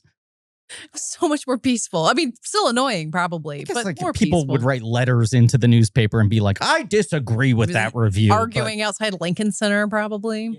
This is pretty good, Ebert here, though. I think it belongs somewhere outside ideology, maybe in the area of contemporary myth and romance. The movie seems less about Alice than it does about the speculations and daydreams of a lot of women her age who identify with liberation of other women but are unsure on the subject of themselves. I think it's a great way of putting it. Pauline Kael. Mhm. Did she have an opinion on this? She usually was just kind of like, oh, I don't know. It's all right. 3 stars. Ben, when David said Pauline Kael, can we edit in like a thunderclap? And someone playing the organ. Dun, dun, dun, dun, dun. One of the rare films that genuinely deserves to be called controversial. Again, this is Alice Doesn't Live Here anymore. It's not fucking Cannibal Holocaust. I think people will really fight about it. It's the story of a woman who has a second chance thrust on her. She knows enough not to make the same mistake again, but she isn't sure of much else. Neither is the movie. Oh, Pauline in for the kill after setting up what seemed like a nice review. Oh, Fascinating that boy. people responded to this like it was Lady Ghostbusters, where they were like, what are they trying to push on us? She's basically like, the movie is totally enjoyable and funny and absorbing. I just don't think it has like a take on its big issue. So why does Which she think Mark- it deserves to be controversial? I don't know. Molly Haskell, the great film critic and obviously as a leading voice in feminist film criticism and all that, sort of has the same problem of like they're making a women's picture. It's self-consciously. And I think, right, he's sort of playing ironic tribute and it didn't quite feel authentic enough for me. That makes sense for like a critic at the time watching this movie and being, especially given the opening of it, being like, this is a little too cute for me. I think Marty, doesn't quite know, what he's playing with here or whatever. Now you watch this movie and you're like, my God, if only Hollywood made movies like this anymore. And like, what a refreshing thing that Scorsese made something like this early in his career with a studio, with a fucking movie star that won Oscars. Like, that's fantastic. At the time, they're basically just kind of like, I don't know. Seems like a bunch of bullshit to me. Like, good for them. That's commercial pablum. They could fight about it back then. You know what? Well, now we're just kind of like, take me to the back rooms. Yeah. We get so many of the worst takes on Scorsese being like, he makes these movies that are about men. He has any understanding of it. And if you just sit someone down and be like, no, this guy made this with the exact amount of curiosity of everything else. Like, it's always been there. I think it's a very good film. It is not like my favorite Martin Scorsese movie. I'm not sure I would put it in his top 10. I'm not sure where I put it though. Where do I have it? I probably have it in like his top, 20. He's made a lot of good fucking movies. I think when I made my like Letterboxd ranking after watching all of them, I was like 15 of them are 5-star masterpieces. It's really hard to rank them in that. It's kind of a day by day thing. Could I share a quote from a film review in the Times? The New York, who is it by?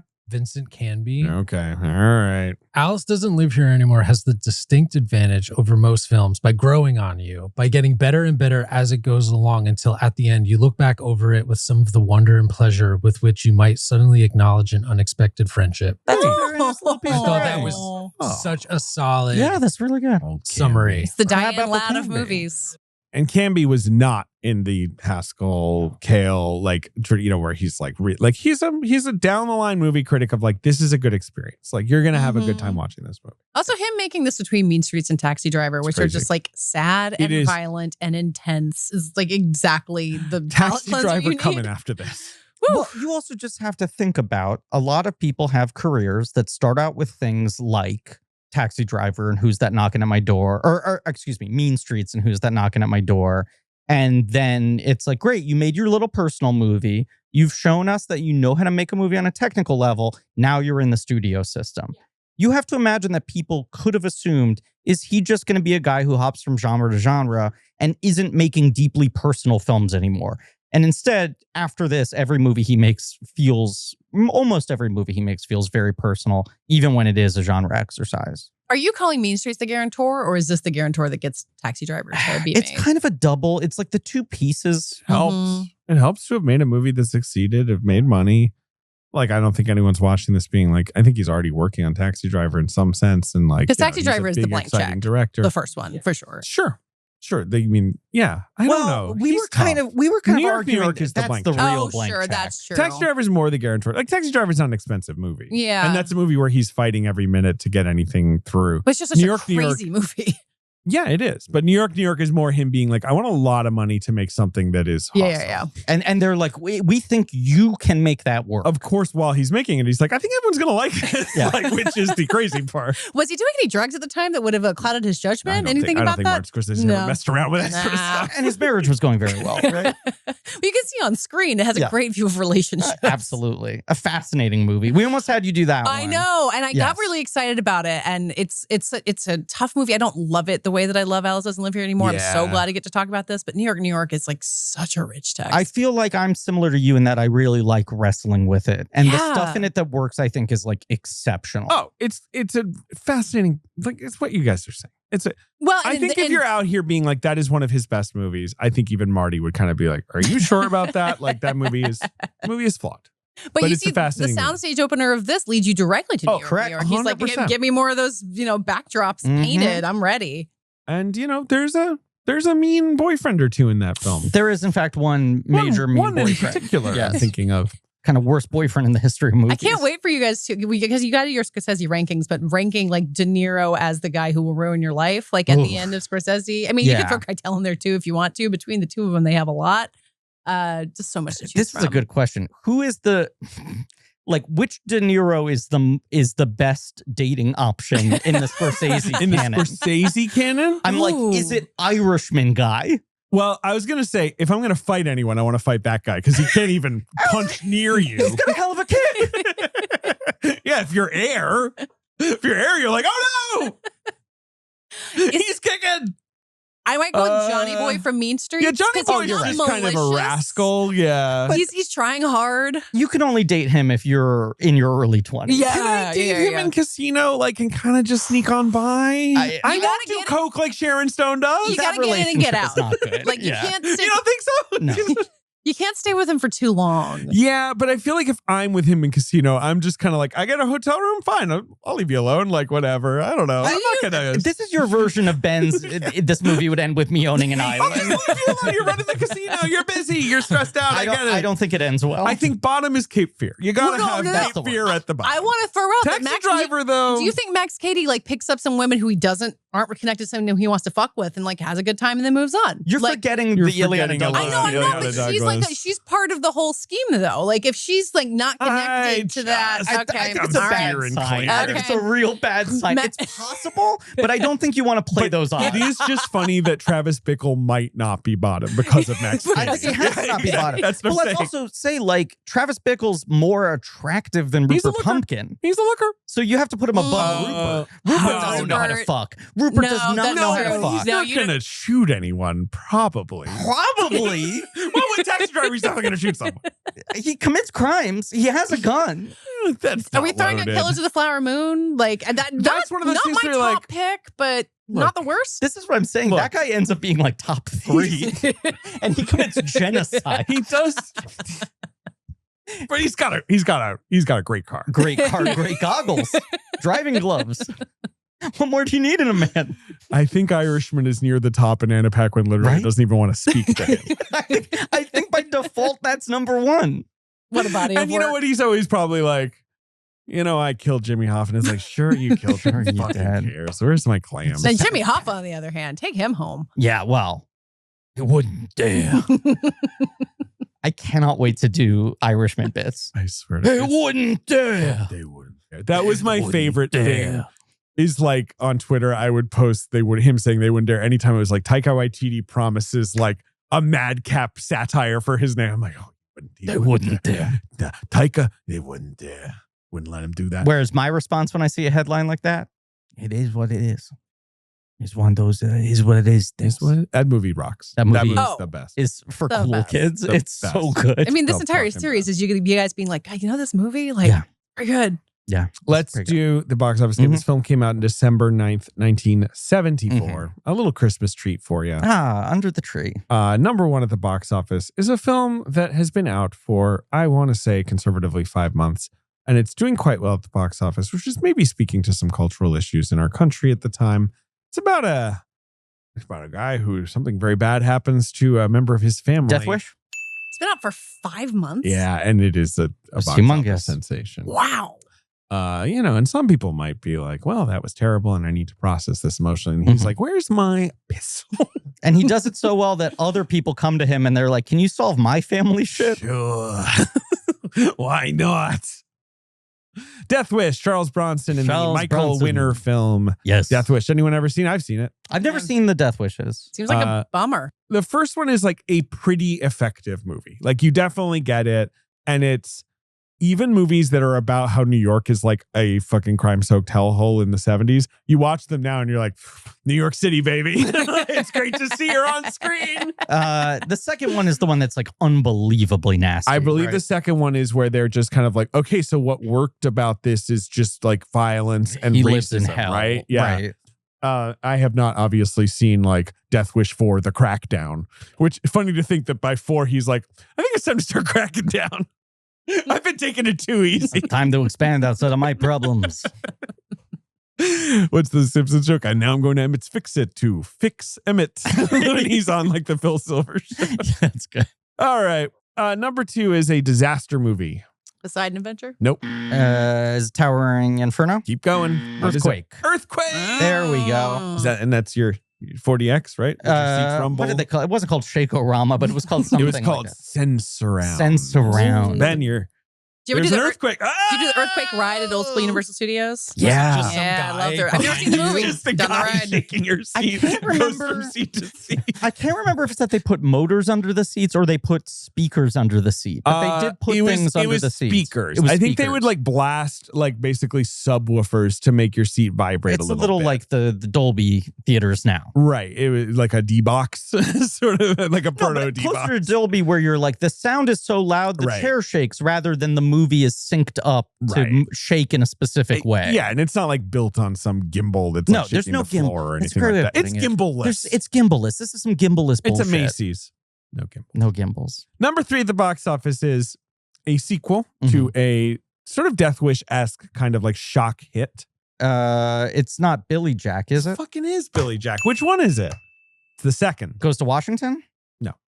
He's yet to go to Washington. Billy Jack did eventually I go just to didn't Washington. know that was a thing. Is I bet he told is them this to one clean up just their act. or called whatever. like Drain that swamp. The Return of Billy Jack? It's called The Trial of Billy the Jack. trial. Of course, They went put him on trial. Oh, no, I'm so sorry. The second film is called Billy Jack, but I'm forgetting that the first film is called The Born Losers, and that Weird. actually introduces Billy But Jack. he's not the main character. No, and I think Billy right? Yes. Jack, the 1971 film, was Yes. the surprise, Yes. like, essentially an indie film. you know? And I think there isn't a Washington. I was thinking of the trial of Billy Jack. That's what I was. No, there definitely is. There is? Is that the no, Billy Jack Goes to Washington. That's Okay. the third one. Okay, so fourth, yeah. he cleaned it up. And then The Return of Billy Jack, which was not released. Yes, I know this. That's a In good which sign. he takes on child pornographers, and I guess they were kind of just like, let's let's call it quits. Wasn't there also some death involved in that production? Maybe let's see. I want to say it was like also not completed for some it was reason. not completed. Yes. 17 minutes were filmed. Oh, good. Wow. He suffered a head injury while making it, and they ran out of money. Yeah, so no one died, but so that's number 3 at the box office. We've threatened to do the Billy Jacks on Patreon. Let's do it. Let's jack it up. Dude, that was in the Death Wishes all together. Yeah. That sounds like a bummer. Anti-woke winter. Number 4 is a sports film. Mm-hmm. Kind of one of the original sort of sports comedies. As Bad News Bears is coming around the corner. It's not. It's not Slapshot. No. And Worse than Slapshot. It's not possibly Longest a bigger Yard. hit. In fact, it is Burt Reynolds in the Longest Yard. It's a ruddy picture. Robert Aldrich's The Longest Yard. You ever seen it? I know, but he wasn't the real artist behind it. The greatest film producer who ever lived, Albert the bravest man. S. Ruddy, as portrayed by Miles Teller Hey, I got an idea for an offer. in the Paramount It Plus is picture. Making the offer references in 2026. This is more for you. Griffin will than be the making offer problem. references on his deathbed. It's the best TV show that's ever happened. It's also incredible, and it's never been more relevant because Michael is the most offer-coded movie that has ever existed. With Miles Teller Down in to it. Miles Teller basically reprising his performance. Miles Teller as Al Ruddy as John Branca. I just saw a movie that Miles Teller is good in, and it's one of those things where you're like, right, like this. He just needs, good Feast or director. famine. He needs a character to work with here. Like he's not the fool that I take him for these days all the time. Well, because like a businessman will develop a movie about how good of a businessman he was and then hire Miles Teller and be like, where this It's wig- crazier than that. A businessman will make a movie about The Godfather Yes. and be like, and the person who should get the most credit is me. Not Francis Ford Coppola, Al Pacino. And whatever. it's a much smaller part, but Michael has major tones of that of like, Right. Where his he's story's like, I going was to the one who continue thought about and Michael Branca's going to Jackson. save him. Right. The Offer, of course, has the greatest screenwriting credit of all time, which is based on the experiences of Al Ruddy making The Godfather. It's not even based on a fucking book. It's based on a couple conversations. He sat down and dictated it, and that's all you need. I don't even know if he dictated it. Number 5 at the box office is a film that I wish featured characters like Guile, Chun-Li. Is this Lady Street Fighter or is No. this the original Street Fighter? It is a film, simply a Japanese martial arts film starring the great Sonny Chiba, Yes. called The Street Fighter. I believe I recently bought the Shout Factory box set of this. Sounds like something. You'll get to that one in 2029 or whatever. Yeah, sure. Let's Throw it hope on the so. pile. It's just so funny when like the Radiance, drop comes Mhm. and it's like this Yakuza film, and I'm like, I'll just get it. Let's go. You don't even need to tell me. And I'm like, how many fucking Yakuza films do I have on waiting Insane. to be watched at this Yeah. point? It's an addiction, Katie. You're not in a Blu-ray addiction. No, right? Do you have a no. disc player? Yeah. Yeah, Sure. I've got discs that I've collected over various times, like getting them through press stuff mostly. But no, you guys in your physical media thing, I don't. Don't include me. Okay, I know. I wasn't looking at you. I'm just looking. Ben's normal. He doesn't have any physical media No, problems. he hates it. Well, I do. Yeah, got there the we vinyl. go. But it's vinyl. Yeah, Vinyl. you're the vinyl. You already did this with the vinyl. I feel like The so you're cracks. like there. Yeah. Yeah. The hands in the pots. Okay, unfortunately, I am starting to get into art books, which are, Well, they're really small, right? Small, yeah. And inexpensive. yeah, and lightweight. You just yeah, kind of throw one in your tote bag. You run around town. Easy to store. You should get into like art novellas, where it's just like 2 paintings. Number 6 at the box office is a film I know you're very fond of, Griffin. Mm. The Little Prince. It is a movie I love. Have you ever seen the Stanley Donen Little Prince? No, I've not. With, of course, Bob Fosse. It's one of the wildest movies ever made, and Bob Fosse plays the snake in it, and he creates Michael Jackson's persona. Oh, I mean, he did that in so many of the The way other he dance danced. movies. Yeah. But this, he's dressed like head to toe black with like a jazzy glove He's got the hat. and the white socks. And I think I've seen clips of he this. like because moonwalks. yeah. Yeah. It's a famous, like his dancing in it is, Yeah. is remembered. I think I have if seen nothing that. else is really remembered. Gene Wilder plays the fox. He would make my best supporting actor ballot this year. He's unfucking believable in that movie. I love how Maybe long he's a Stanley Gene Wilder Donen's fan. career Yeah. was. That guy was making movies for decades. Yeah. Sure. Do Donen one of these days. I Come wanted on, to do guys. that, but it's a lot. That's a lot of Yeah, movies. there's a way to sort of hack it to, I don't know. Number 7 is one of my favorite films of all time, The Taking of Pelham 1, 2, 3. Yeah. Speaking of New York. Number 8 is Airport 1975, which is, what is that, the second one? Wait, so with- it came out in with Chuck 74, but it's Heston? called Airport they're 1975. getting you ready for the yeah. excitement of tomorrow. Like new, like, new car uh, models. Blues Brothers 2000 came out in 1998. Obviously the comp. Yeah, obviously. Which is Charlton Heston, Karen Black, George Kennedy, whatever. I don't know, a million people are in that. Number 9, a reissue, Cabaret. We love it. So Yeah. they It's a 72 film. that's what, like 2 years after it. But So you know, there's no fucking Yeah, DVDs back if a then. movie was a hit at that scale, Yeah. they would re-release it every year. you know what I would love to see in theaters right this second? Cabaret. Cabaret. Sounds great.